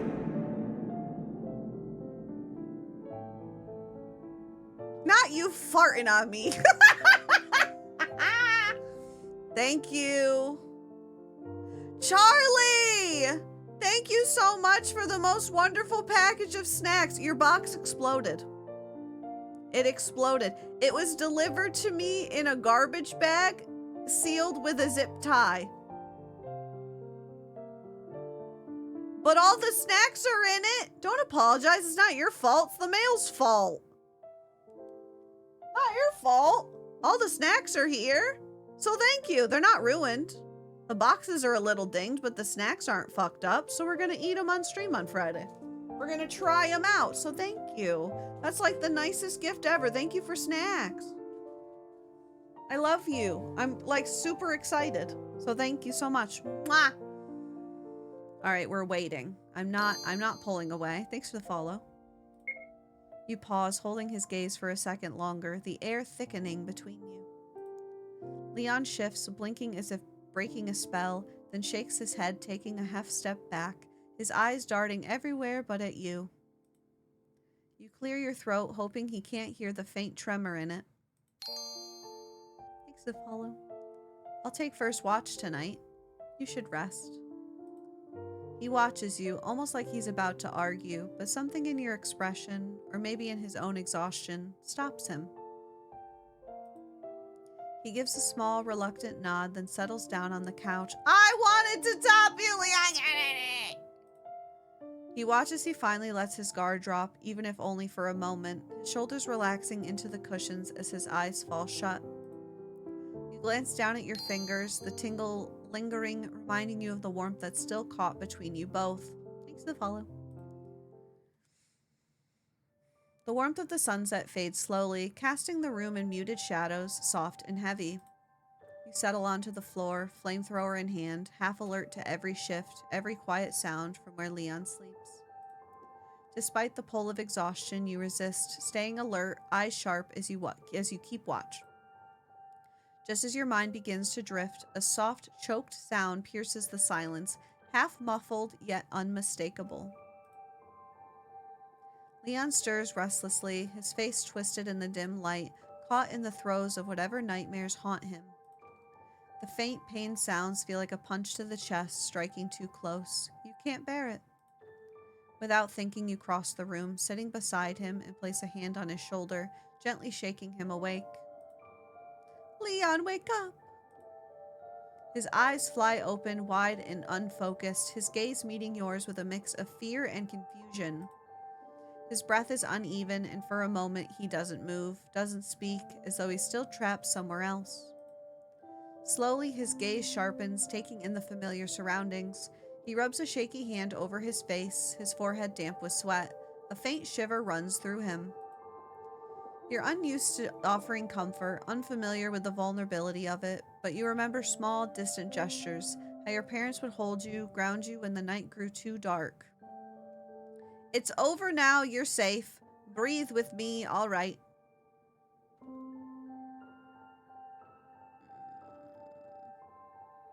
I'm gonna pick this one. Just take it one breath at a time. Leon takes a slow, shaky breath, mirroring your calm inhale, his chest rising in sync with yours. A hint of relief crosses his face as he follows your lead, his breath becoming steadier with each inhale. Acting on instinct, you lean in closer, your hand lingering on his shoulder. His body shifts toward yours, unconsciously seeking out warmth and steadiness. He presses closer, his hand finding its way to the small of your back, his fingers flexing as if searching for something solid to hold on to. It's too much. I know. I don't know what scares me more, the things I've seen or the idea that this might be the rest of my life.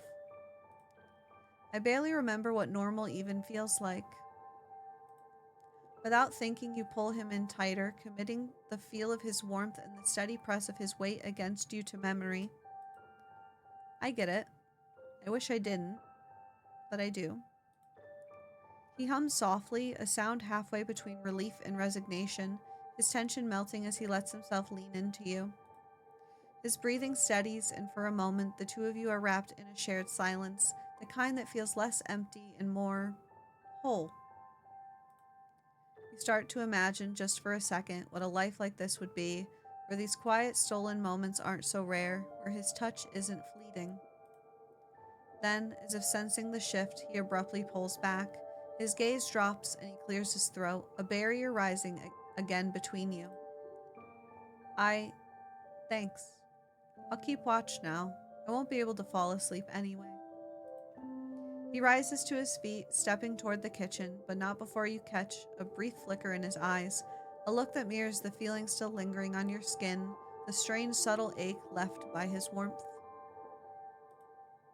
Silently, you take his spot on the couch, your mind spinning, replaying the warmth, the closeness, the way he'd hold on to you for that brief charged moment. Who wants to bet what they said in not English? Let's find out.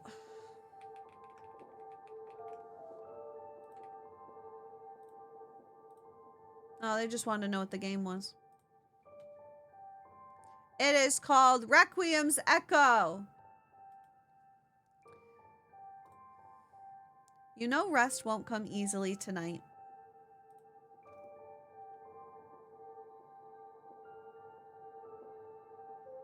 He watches her as she sleeps, her face softened in the quiet peace of it. The comfort between them tonight has been good, too good, unnervingly so. He shouldn't let himself get so attached, not distracted. I'm distracted. He shouldn't let himself get so attached. He knows better than anyone how quickly trauma binds people, weaving fragile connections from shared pain.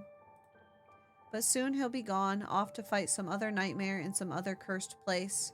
He can still have a life after this. She can still have a life after this. Something steady, something real, something he gave up a long time ago. It's too late for him. He's been carrying this weight far, far too long to think he could ever put it down. The idea of a future of a life beyond the idea of a future, comma, of a life beyond the fight, comma, hovers in the back of his mind like a cruel joke, comma, something he refuses to reach for. He won't let himself hope for anything beyond survival. Hope is dangerous. He can't afford it.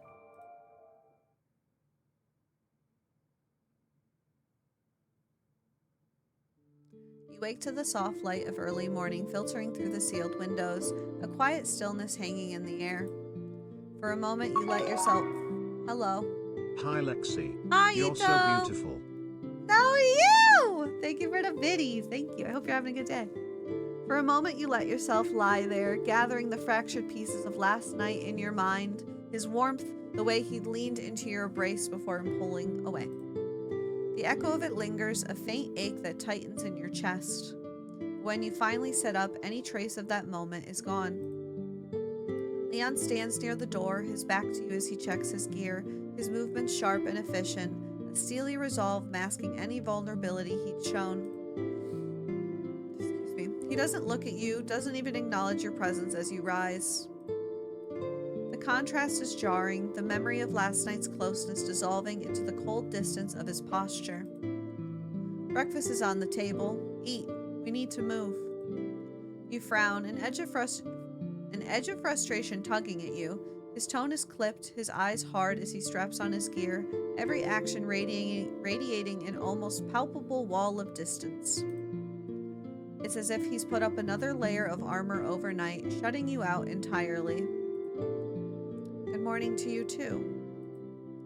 He pauses, and for a split second, you catch a flicker of something almost guilty on his face, but it's gone as quickly as it appears, his gaze hardening as he turns back to his gear. How do you feel? Fine. Don't get the wrong idea about yesterday. Wow, what the fuck, Leon Kennedy? His words sting. Yeah! Colder than you'd expected. You glare, refusing to let him see how much they affect you. Thanks to follow. Same. It didn't mean anything. You're still insufferable. Good. Good. You square your shoulders, swallowing down your own frustration as you gather your things, each movement pointed and deliberate. After last night, this cold detachment feels like a slap, a calculated retreat back into distance. One more stop, and then we're nearly free of this hellhole and everyone in it, right? He glances at you, his jaw tightening as if holding back a response. For a second, you wonder if he'll soften, but his face stays set, a mask of indifference. Right. It's a dismissal, plain and simple. You force yourself to look unfazed as you gulp down the breakfast he prepared, refusing to let him see how much his sudden shift has gotten under your skin. The silence between you is thick and heavy, each of you moving with a determination that borders on anger. You spend the day lugging equipment back and forth to your hideout near the lab, loading up on fuel and explosives, taking turn on Leon's bike. The work is grueling, made worse by the tense silence that lingers between you. You barely speak, and when you do, it's clipped, cold, a silent truce at best. By the time you reach the church, the sun is dripping low, casting the place... Huh?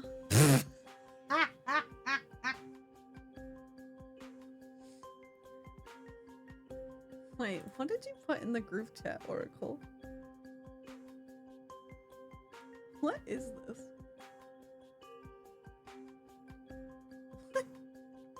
What is that? By the time you reach the church, the sun is dipping low, casting the place in a shadowed crimson glow.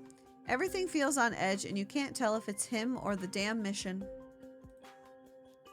You test the door, but it's locked tight, so you and Leon find an open window, pushing aside scattered debris as you climb inside. Hi, Bender! Ooh, hello. The smell hits you immediately, thick decay, clinging to the air like a warning. Your stomach twists. The interior is in disarray, overturned pews, shattered glass littering the floor, dried bloodstains smeared on the walls. Near the altar, bones and tattered clothing lie in a haphazard pile, some looking fresher than others. A chill runs down your spine. Have the townsfolk been using this place for sacrifices? Moving cautiously, you scan for the keycard until Leon gestures up to the wooden... God, I can't read today. Moving cautiously, you scan for the keycard until Leon gestures up to the wooden balcony, pointing to a white lab coat hanging loosely over the railing. A skeleton slumps over it, twisted and limp. I'll go get it. No, I will. His gaze snaps to you, cold and challenging. If you're so eager to get yourself killed, go find some other way to do it. You clench your fist, stepping up to him, close enough to see the hard line of his jaw. This man grates on you, always assuming he knows best. The frustration, the tension, it's coiled so tight in your chest you can barely think straight. If I wanted your opinion, I'd ask for it. Don't pretend you give a damn about me. The venom in your voice cuts through the air, and for a second you think you see something flicker in his eyes, something dark, like frustration, but edged with something hotter. Lust! He opens his mouth to reply, but before he can, a slow, wet scraping sound echoes through the church, dragging along the floor. The sun dips lower, casting an ominous red glow over the scene. Creatures inside the church. Leon doesn't hesitate. He grabs your arm and pulls you toward a shadowed corner where a small confession booth stands. Are we gonna fuck in the confession booth? You resist, glancing back at the mask that fell to the ground as he tugged you forward, but his grip tightens, dragging you into the cramped space before you can think twice. You barely make it inside before the heavy footsteps close in, filling the silence with a sickening shuffle. The pheromones hit you first, a heady, overpowering scent, sugary and dark, coating your senses like a blanket you can't escape. Your skin prickles with heat, a flush creeping up your cheeks, your pulse quickening. Oh shit, we get horny! You bite your lip, struggling to resist the hazy, tingling sensation coursing through you. Leon's jaw tightens, his eyes narrowing as he fights the same effects. Here it comes! His breaths are shallow, each exhale brushing warm against your neck. His hand finds yours, the contact grounding and electric all at once. With trembling fingers, you rip open a mothball package, thrusting it close to both of your noses. Why? No! I thought with trembling fingers I was gonna rip off his shirt. It helps, but not enough. The creatures slink past outside, their scent hanging in the air, winding its way into every inch of you, heightening the tension between you and Leon. You cling to his arm, feeling the tautness of his muscles as he restrains himself, his body coiled, almost as if he's battling the urge to open the door and pursue them. What if you didn't open the door and you pursued me? I'm right here. Yet his hand remains firm on yours, holding you in place, anchoring you to the moment. As the creatures finally shuffle away, a tense silence fills the booth. Your hand grips the door handle, ready to chase after them, but Leon's strong grip closes over yours, holding it shut. His strength catches you off guard, and you whirl to face him, anger flaring. Leon, let go. You're not going after them. Go anyway, argue. Arguing might lead to kissing. If I go away, I might die. Arguing might get my mouth on his mouth. The words ignite something fierce inside you, and without a second thought, you push him hard, hitting him back against the wall. Yes! I knew using my big mouth would get me somewhere! I'm a master of dating, Sims. Look at me. His jaw clenches, his eyes flashing with surprise and something else, darker, more open. He's still as you hold him there, waiting, his gaze steady but filled with a challenge, almost daring you. Who the hell do you think you are? You think you can just walk in here and make everything right? You've only made things worse since you showed up. I can't wait for you to leave so I can forget all of this. Forget that you were even here. Thank The words hit him hard. You can see the anger flash across his face, mixed with something hurt. But instead of pushing back, he just looks at you, his voice thick with frustration. Trust me, I can't wait to forget about you two. You reckless, stubborn. You cut him off, slamming him back against the wall, your lips meeting his in a desperate, furious clash! Yes! Yes!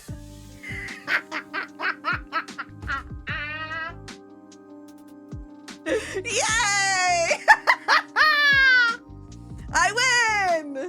We won the game! There's no thought, no caution, just raw need spilling over, the culmination of days of pent-up frustration. His hands find your waist, his fingers digging in possessively as he pulls you closer. Every moment is charged, the intensity crackling between you both. It's not soft, not gentle. There's only anger and desire, tangled up in a way that neither of you can control. A low, almost pleading sound escapes him, a crack in his control as he turns you around, pressing you firmly but carefully against the rough wood.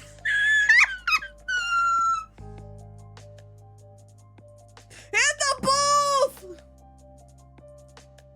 His lips trail down your neck, lingering with each breath, his touch reverent and hesitant, as though he's barely holding back the flood of need beneath the surface. Hi, Cinder. Welcome in. I'm Lexy. Hope you're having a good day. There's a tremble in his fingers as he slides your pants down, his urgency betraying him, but his hands pause, tracing the curve of your hips with a tenderness that catches you off guard.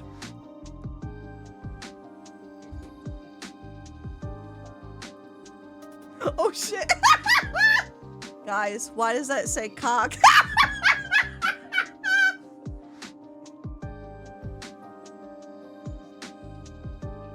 I'm scared. Did I hold on. I gotta make sure I didn't actually download the bad one. Because I did download them both because I paid for it. Where is it? Hold on. This is really quick. Did I download the Save for Work one?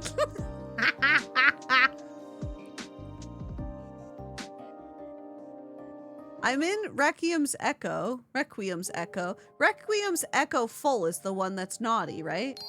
Because full would mean you have everything. No, I'm in the right one. Thanks for the follow. I'm not cock blocking you. Yeah, I don't have full. I'm in the normal one. It just says ding dong. He lowers his own pants, his ding dong pressing hard against your thigh. The heat of him undeniable. His hands tighten around your waist, his breath coming in shallow, uneven gasps as he presses his forehead to the back of your neck, as if grounding himself in the moment. Tell me to stop. Absolutely, absolutely not. No, I'm not interested, I fear. I am not interested, sir. Thank you so much for the consideration, though. Thanks. He whispers, voice thick and barely controlled, his hands gripping you tighter as though he's asking for permission, one last chance for you to pull away. But instead of answering, you lean back into him, your silence permission enough, and he lets out a ragged breath, his restraint shattering. Not a sound. We're not attracting those things back here.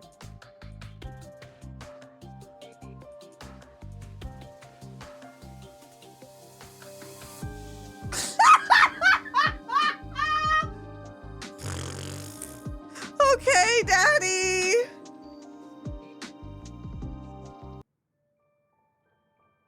Okay, so there would I have. stole this cat from my neighbor, and then she Grandma! shitted this one out on my kitchen floor for free. Fafui, thank you for the tip. Appreciate it. You don't have to do that. Thank you for the tip. I got 2 tips there. Leon's and yours. Thank you so much. So I'm pretty sure right there would have been the cock, but I can't show that on stream. So just imagine what it looked like, okay? After a moment, he pulls back, adjusting his clothes, his expression hardening as he casts his gaze toward the door, a hint of something conflicted flickering in his eyes before it fades. Yeah, guys, I can't show you full peen. I'm sorry. He glances at you, almost uncertain, as you clean yourself with a tissue and throw it away. I don't know what happened. Oh, I could tell you in full detail. You scoff softly, tugging your pants back up, the lingering ache of him making it hard to ignore the pull you still feel. You roll your eyes at his attempt to brush it off. It was just the pheromones, Leon. Right, just the pheromones. The tension simmers between you, and though part of you wants more, your mind is clear enough to recognize the need to leave now. If the pheromones' effect had been any stronger, you're not sure either of you would have stopped in that cramped booth. I certainly wouldn't have. When you mount his bike, Leon reaches back for your hand, guiding them around his waist. His fingers linger a heartbeat longer than necessary, that final touch during the heat that hasn't quite left your body.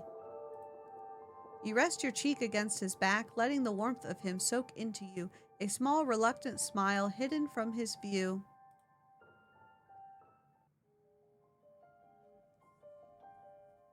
We both make it back to the house, your bodies worn yet buzzing with the lingering high of pleasure.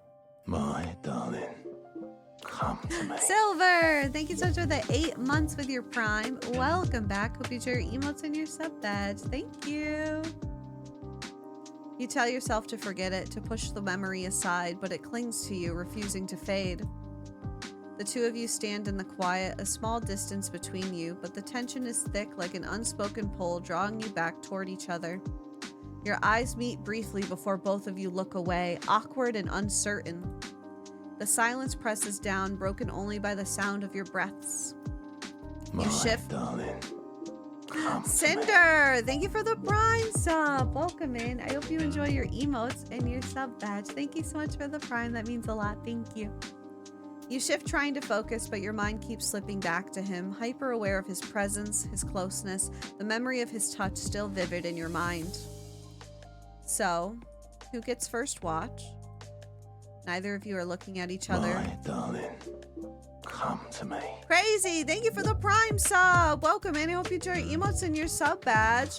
Was me reading a scrumping scene with Leon Kennedy what did it for all of you? Thank you! Appreciate it! Neither of you are looking at each other, and as you step forward, you end up bumping into him, his hands moving instinctively to steady you, his grip firm and grounding. Thank you, Cinder. Thank you. You glance up, your eyes flickering down to his lips, your body reacting before your mind has a chance to catch up. Are we doing it again? We can decide later. Leon? Leon, take off your shirt. The tension in his voice mirrors your own, a hint of something more than just exhaustion or proximity.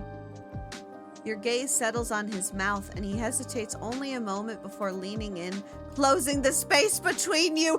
Round two! Your lips meet in a kiss that's hesitant at first, each of you testing the waters, as though unsure if it's okay to give in. But it deepens quickly, growing more urgent, a shared hunger that flares up from the quiet. Leon pulls back, his eyes scanning the room, a brief look of focus returning to his expression. We need to focus. Pull back, continue. You don't pull back, neither does he. The kiss deepens, your breaths mingling. Your camera's focused on the clown.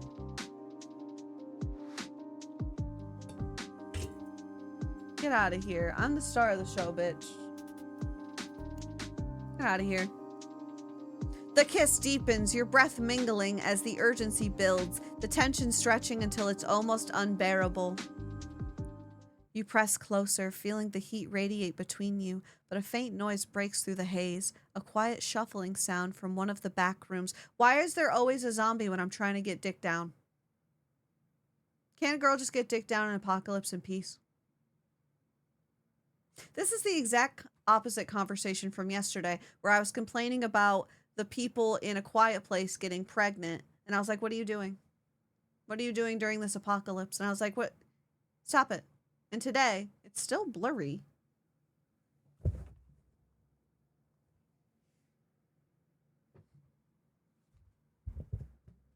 Is it? Is it now? We good? Can a girl just get some peanut? That's what I'm saying. That's what I'm saying. Better? Okay. Yes. Leon freezes, his head turning toward the noise, but it's too late. Am I gonna die because I tried to get Dick down twice? Shadows spill into the room, townsfolk moving fast and silent. Before either of you can react, rough hands grab you from behind, dragging you backward as you struggle, your limbs caught in their grip. Leon fights back, a flash of anger in his eyes, but he's overpowered too, forced to his knees beside you. Uh-oh. When you regain consciousness, you're in a cage, cold iron pressing against your back. Hi, Euro. How's it going? Your gaze darts around the dimly lit clearing, only to see Leon lying across from you, stirring, his expression clouded and disoriented. A figure steps forward, the leader of the townsfolk, his eyes glinting with dark intent as he studies you both. I tried to reason with you, but you won't listen, so now you'll see it, feel it. You push against the bars of the cage. Let us out! Soon, you'll be one of us. He disappears in the shadows just as a sickly sweet scent fills the air, thick and cloying. It seeps into your lungs, spreading through your body with a heady warmth, fogging your thoughts, clouding your senses. Leon! Dread pools in your stomach. You push against the bars again, desperation flooding you, but they hold fast, the unforgiving metal biting into your skin. Heat floods your veins, a flush crawling up your neck as every inch of you feels electrified, hypersensitive. Am I getting punished for trying to get Dick down?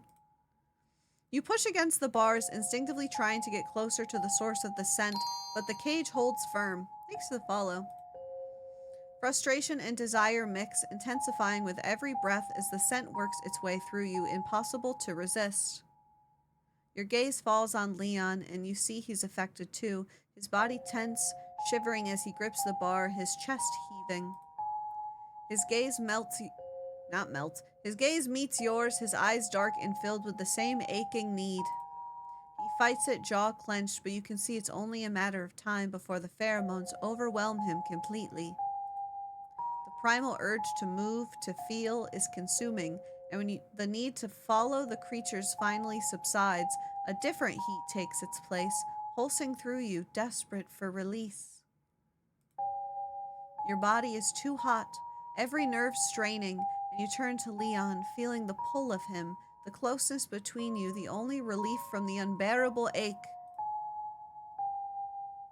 You reach out, your hand finding his, and he shudders under your touch, his grip tightening as if holding on to you is the only thing keeping him grounded.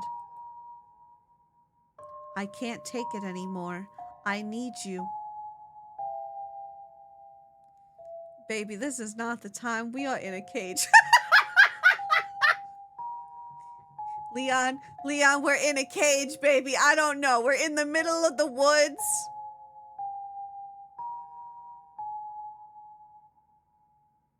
I had sex while camping once. It was intense. Get it? Sorry, that was your joke of the day. You close the distance between you, succumbing to the pull, your mind hazy.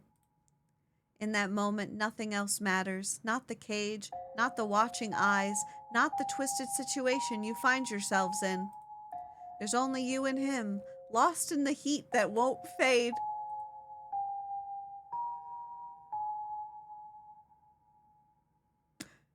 The end. I don't think that was the good ending, chat. A tape comes out of the TV. You grab it. You have a feeling you should give it to someone. Yeah, I don't think I got the good ending there. Come to me. I don't think I got the good ending there.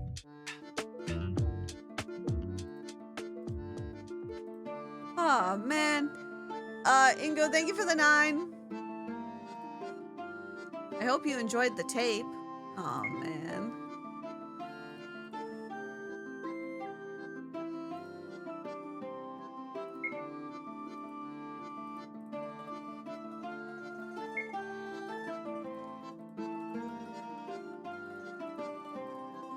I need to go back and get the good ending. So I'm assuming I have to go back to that scene and not try to scrump him, right?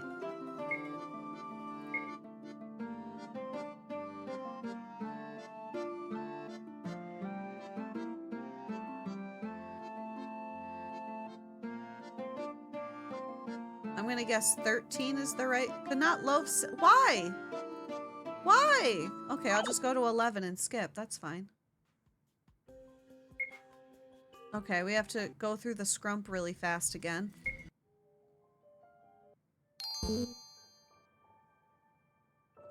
Okay, there we go.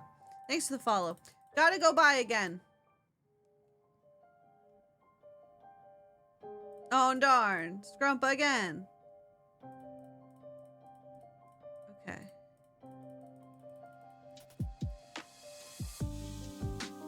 Okay. We have to pull back this time, chat. We have to not be horny in this moment so we don't die. Got it? You pull back, sensing something in his tone, a subtle warning. He's picking up on something, and his instincts are rarely wrong. Taking a deep breath, you glance around, steadying yourself as your pulse slows. Right, let's check everything first. Lexy got the catch-22 ending. Fuck you! I love you, Deep. The two of you move quietly through the house, but a chill of unease spreads through you when you spot it. The window slightly ajar, a faint sign of tampering. A surge of panic hits, and Leon quickly motions for you to be silent, his gaze sharp and focused. You barely have time to grab a few essentials before he gestures toward the door, urgency clear in his eyes. As you reach the bike, Leon climbs on, holding steady as you settle behind him. Just then, shadows emerge from your house, townsfolk creeping toward you with barely a sound. Oh, it's almost like they would have kidnapped me if I went for the fuck. You barely duck in time as one of them takes aim, bullets grazing the air as Leon speeds off, guiding you both out of danger. Yay! You ride silently into the forest, the night stretching on around you as you pull into the cover of an old campsite, a secluded hideout you'd kept hidden for emergencies. The adrenaline fades, leaving you shivering, and Leon pulls you close, wrapping you in a protective warmth. Thank you for being there. Leon shakes his head slightly, a small, almost self-deprecating smile tugging at his lips. I didn't realize... It's nice having someone to watch your back. He glances at you, his expression softening, and for a moment, something shifts in the space between you. Something unspoken that settles warm and heavy in your chest. Nice and terrifying. You nod, sensing a quiet kinship in him. Even with so little time together, it feels like your souls are crafted from the same battered material, scarred but unbreakable, forged by the same fire. But I think I might want to try dealing with that feeling. There's a quiet vulnerability in his voice that makes you pause, and you find yourself nodding again, more slowly. Me too. He holds your gaze, the silence stretching out, carrying a weight you're both aware of, but neither of you is ready to name. Gradually, the conversation shifts back to practicalities, and the two of you settle down, discussing the final plan in low voices as the night stretches on. But as dawn approaches, that sense of purpose gives way to something softer, something that feels like peace, a quiet acknowledgement of what you're facing and the strange comfort you've found in each other. It's an unspoken promise lingering between you as the first light begins to filter in.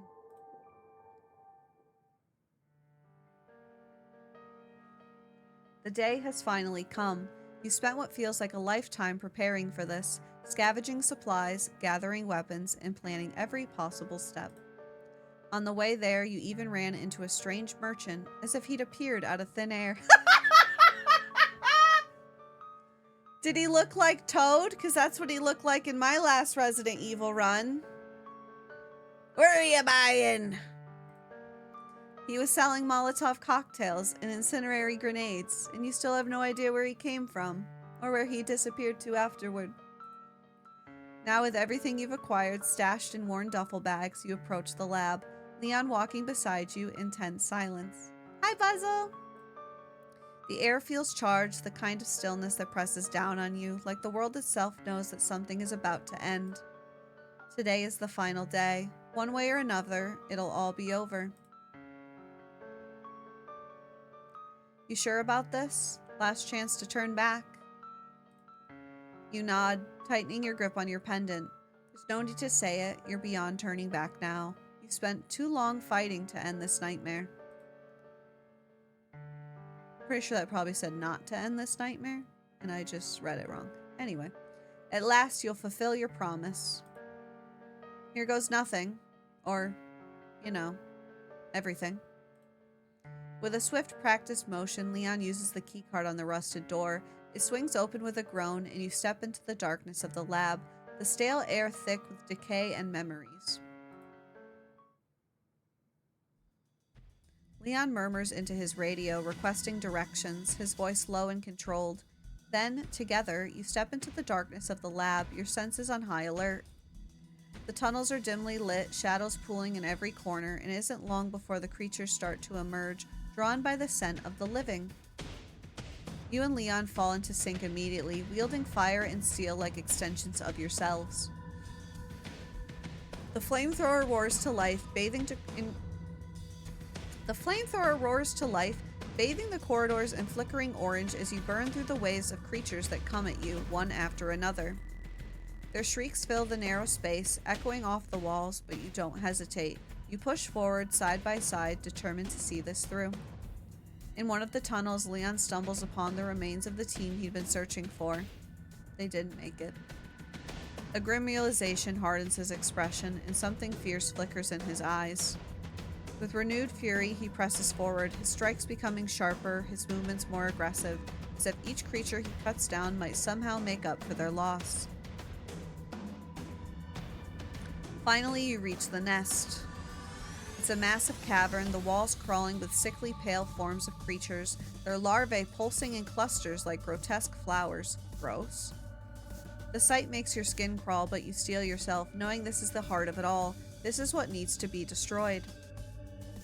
Well, that's disgusting. Almost makes me miss the zombies. Zombies? Zombies. Before you ask, no, you don't want details. As you set down the bag, Leon starts to unroll the explosives, but as soon as you both start placing charges, you realize you're clashing, your movements disjointed, your plans conflicting. If we don't cover the eastern side, they'll swarm us before we can even set this off. And if we don't secure the exit first, we'll be dead in here. I know how they move better than you do. This isn't about knowing them, it's about strategy. Just follow my lead. They're gonna make me decide, aren't they? Your ego flares, your resentment boiling over. This was supposed to be your mission, your fight. You can't let him call the shots. Not now, not here. The argument escalates, the tension snapping as your voices rise, filling the cavern. But you don't notice the subtle movement in the shadows, the way the creatures are watching, listening, drawn to the discord between you. Suddenly, they surge forward, exploiting the rift between you. One grabs Leon, pulling him away as he shouts your name, his voice panicked. Another tackles you, sinking claws into your shoulders as you struggle, but it's too late. Did I get another bad ending? You're separated, each of you fighting on your own, overwhelmed. In the end, your last thought is regret, wishing you had found a way to work together.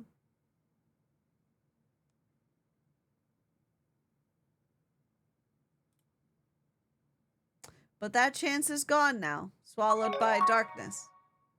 September 30th, 1998. It's a day I'll never forget. The cop inside me died that day. And that night, Raccoon City was wiped out. Fuck off! Thanks to the bioweapons created by Umbrella. Somehow, I made it out. But too many others weren't so lucky. How did I get a bad ending? We scrumped in a church and had a nice moment. What the fuck?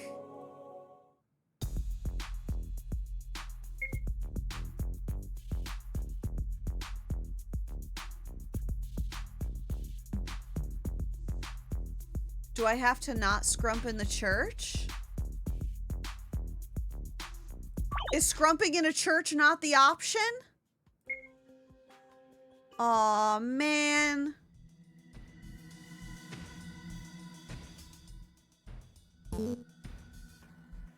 So I guess instead of arguing, I go anyway? That way I don't pin him against a wall? No, these things all need to die. It's the only reason you're here, the one purpose that's kept you alive. I told you I'm going to kill every last one of them. Now get out of my way. His body doesn't budge. Instead, he steps closer, his body heat radiating against you. Because you didn't share your pudding cup in chapter 3. I'm not letting you run into danger like that. I'm sick of seeing you charge head first like this, like you have some kind of death wish. You think it's easier that way? Don't act like you give a damn. Before you can finish, he grabs you, his lips crashing down on yours. What? I'm sorry! Before you can finish, he grabs you, his lips crashing down on yours in a bruising, desperate kiss. All of that pent-up frustration spilling over, tangled up with everything unspoken between you. His hands find your hips, fingers digging in possessively, pulling you hard against him. His body is hot and unyielding, every inch of him pressed into you with a fierce, undeniable intensity that makes your heart race. A low, almost pleading sound escapes him, a crack in his control as he turns. I read this, yes. No, we're still fucking. We're still fucking. It's the same scene. What the fuck? Yeah, there's cock again.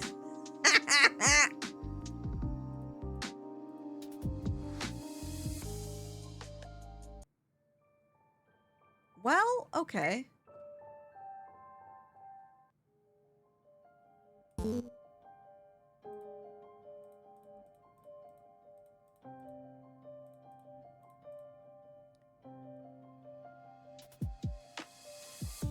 Pull back?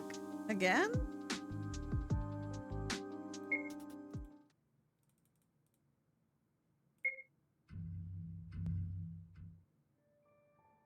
La la la la la la la.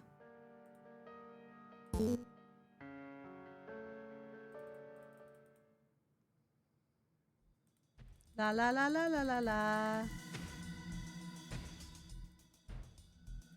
La la la la la la la.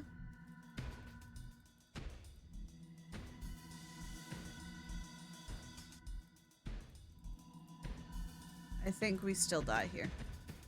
Yep, we're still dead.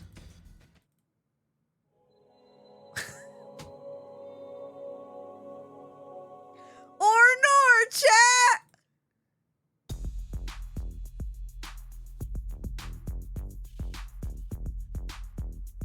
It really was a pudding cup.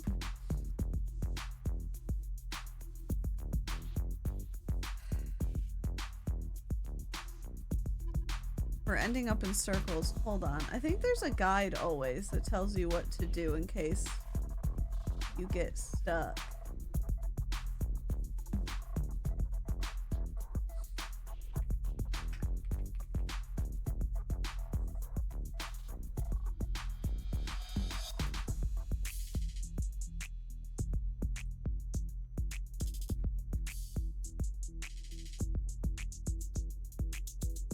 Here's a walkthrough if you're having trouble getting the good ending.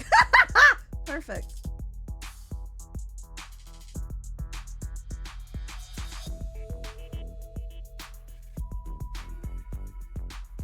There are a total of 4 endings. To get the good ending, you and Leon need to work together, putting aside your ego. 3 key choices determine the good ending. You know it's wrong if you get hurt after selecting it.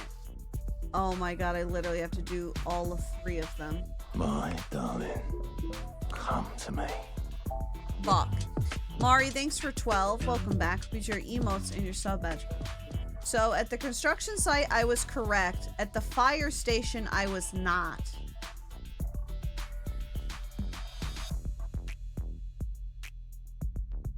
The fire station is where I fucked up because we went upstairs and fell through the floor. So I literally fucked it up at the pudding cup. Well, guys, buckle up. We gotta start over, kinda. I'm gonna get the right ending. I'm gonna do it! It was the pudding all along. Buckle up. I'm glad there's a fast option, though, where I can just scroll through these.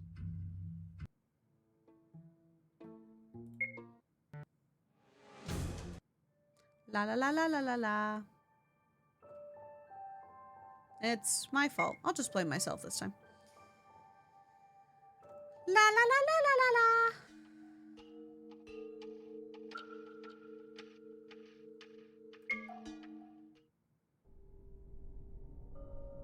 La la la la la la la.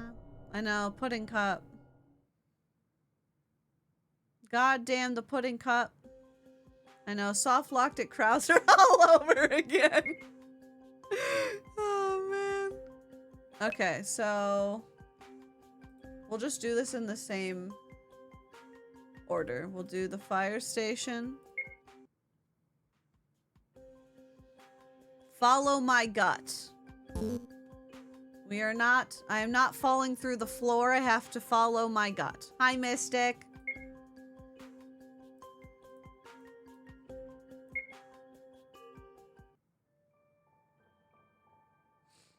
None of the rest of this will change. It'll all be the same stuff, so don't worry about that.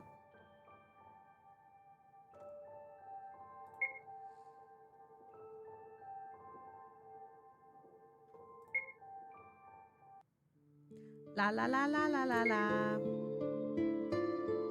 Okay, then at construction, I was correct there. I did do what I needed to do there.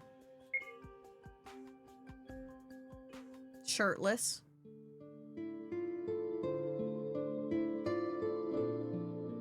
Yeah, I thought trusting Leon would be correct there, but it wasn't. Maria, thanks for 25. Welcome back. Hope you enjoy your emotes and your sub bats. Thank you.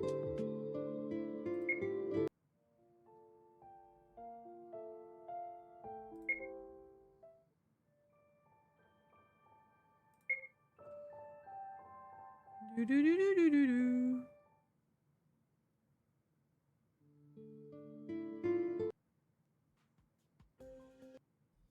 She really said he's a himbo. Okay, for the church, follow his lead or argue. Do not follow the creatures. Okay, well then I'm gonna argue for Scrumpin.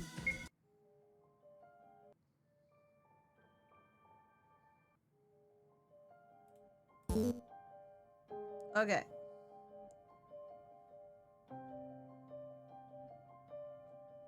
And then I don't want to die here, so I have to pull back here.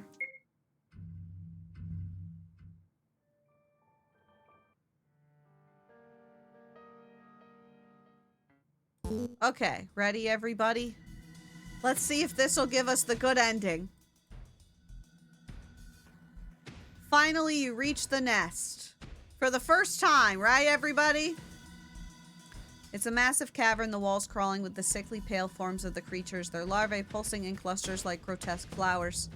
The sight makes your skin crawl, but you steel yourself, knowing this is the heart of it all. This is what needs to be destroyed. Okay, zombies, zombies. Moving in perfect sync, you and Leon communicate silently, exchanging looks and gestures as you position the explosives around the nest with practiced efficiency. All right, here we go, chat. It's as though you've been partners for years, each movement seamlessly coordinated, guided by a quiet understanding. Leon pauses, glancing at you with a faint, almost wistful smile. Guess this is it, huh? One last goodbye to this hellhole? Remind me to leave a bad Yelp review. You chuckle, steeling yourself as he takes aim at the first explosive. His fingers tighten on the trigger, and with a single shot, he ignites the charge. The explosion tears through the nest, fire and debris raining down as the walls shake, the entire structure beginning to collapse. Hi, Ace. I found the peak of Leon's tip. Run! He grabs your hand, and together you sprint through the tunnels, dodging falling beams and crumbling walls. The roar of the explosion echoes behind you, the ground trembling beneath your feet. Adrenaline surges through you, pushing you forward step by desperate step. This music's very loud. You make it outside just as the building collapses entirely, a cloud of dust and ash billowing into the sky. For a moment, relief overwhelms you, and you sink to the ground, catching your breath. But it's short-lived. Emerging from the shadows, the townsfolk gather, their faces twisted with fury. What did you do? What did I do? Oh, you know, just some light redecorating. Thought the place could use more airflow. Leon grabs your hand again, and you both take off, sprinting towards his bike at the edge of the forest. He starts it up, and you cling to him as he accelerates, tearing down the narrow road leading out of town. But the townsfolk are already blocking the way, their figures a wall of resistance determined to stop you from leaving. Suddenly, the roar of engines cuts through the tension. Black cars appear on the road ahead, their sleek... What are you doing in my swamp? Lemensky, thank you for the raid. How's your stream? Welcome in, everybody. I'm Lexy. Hope you're having a great day. I play a lot of RPGs and dating sims. So we're doing great. Everyone go drop a follow with Lemensky. Spread the love back. I'd really appreciate it. How was your stream? I hope it was wonderful. Is this an Ashley point of view? No, it's a me point of view. There ain't no Ashley here. Leon! Leon, help! I think... Is this after 4, technically? I think so. Hey, Raiders! And breathe. Suddenly, the roar of engines cuts through the tension. Black cars appear on the road ahead, their sleek forms glinting in the fading light as they screech to a halt.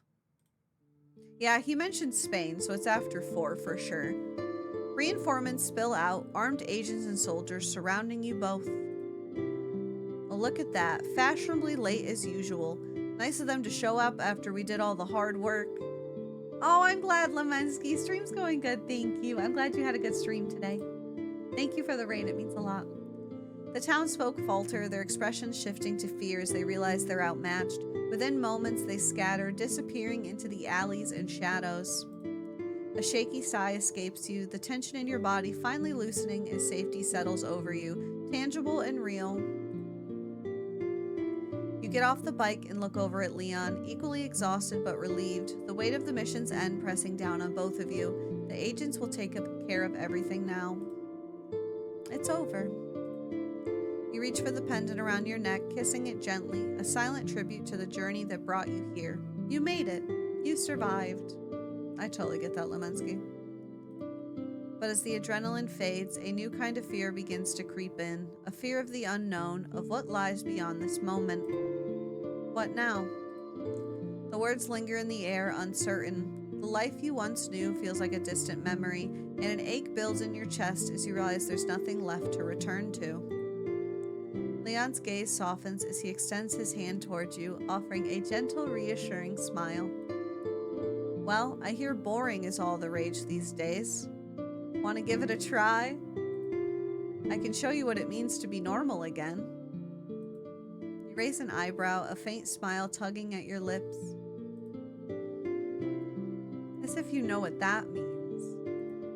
He laughs, a warm, genuine sound that dispels the last of the tension from his face. Maybe I don't, but we can figure it out together. For a moment you hesitate, your eyes meeting his, seeing something in his gaze that you hadn't noticed before.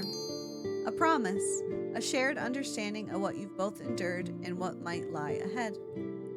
Slowly you reach out, taking his hand, feeling the warmth of his grip steadying you, grounding you in this uncertain future. Together you step forward toward whatever the future holds. Now you have a new mission, one shaped by hope, resilience, and the possibility of something more. I got the good ending! Yay! Yay! I win! I win! Hooray! Yay! I win. Thanks for the follow. Welcome in, Mim. Hello. What are the tapes? Yep.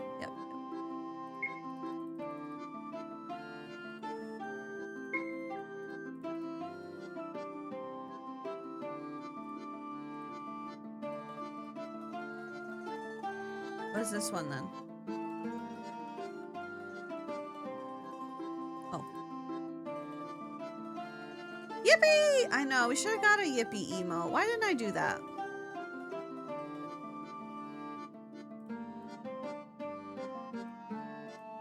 That game was good. A puppy!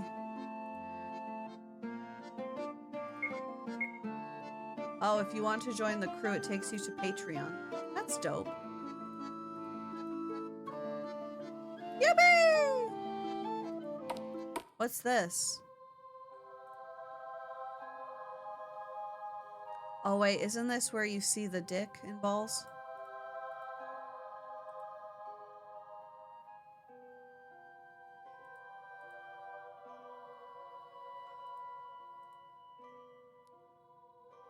I'll have to watch that later, chat. I'll have to watch that later, chat. I can't show you Leon Kennedy's dick and balls on stream, chat. You can stream that to me in Oracle. Okay, thanks. Sure thing. Sure thing. Sorry, guys. No dick and balls. Go play it yourself. Go give the maker some money and go get it. Why does my mom keep texting me? She sent me a picture of a dog rug for $200 and said, "Will you buy this for me?"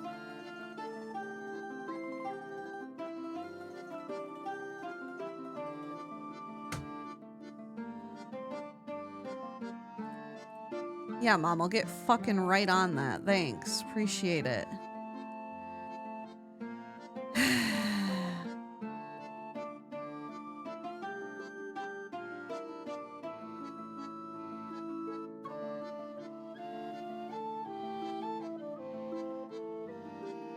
Are you sugar daughter now? I try when I can.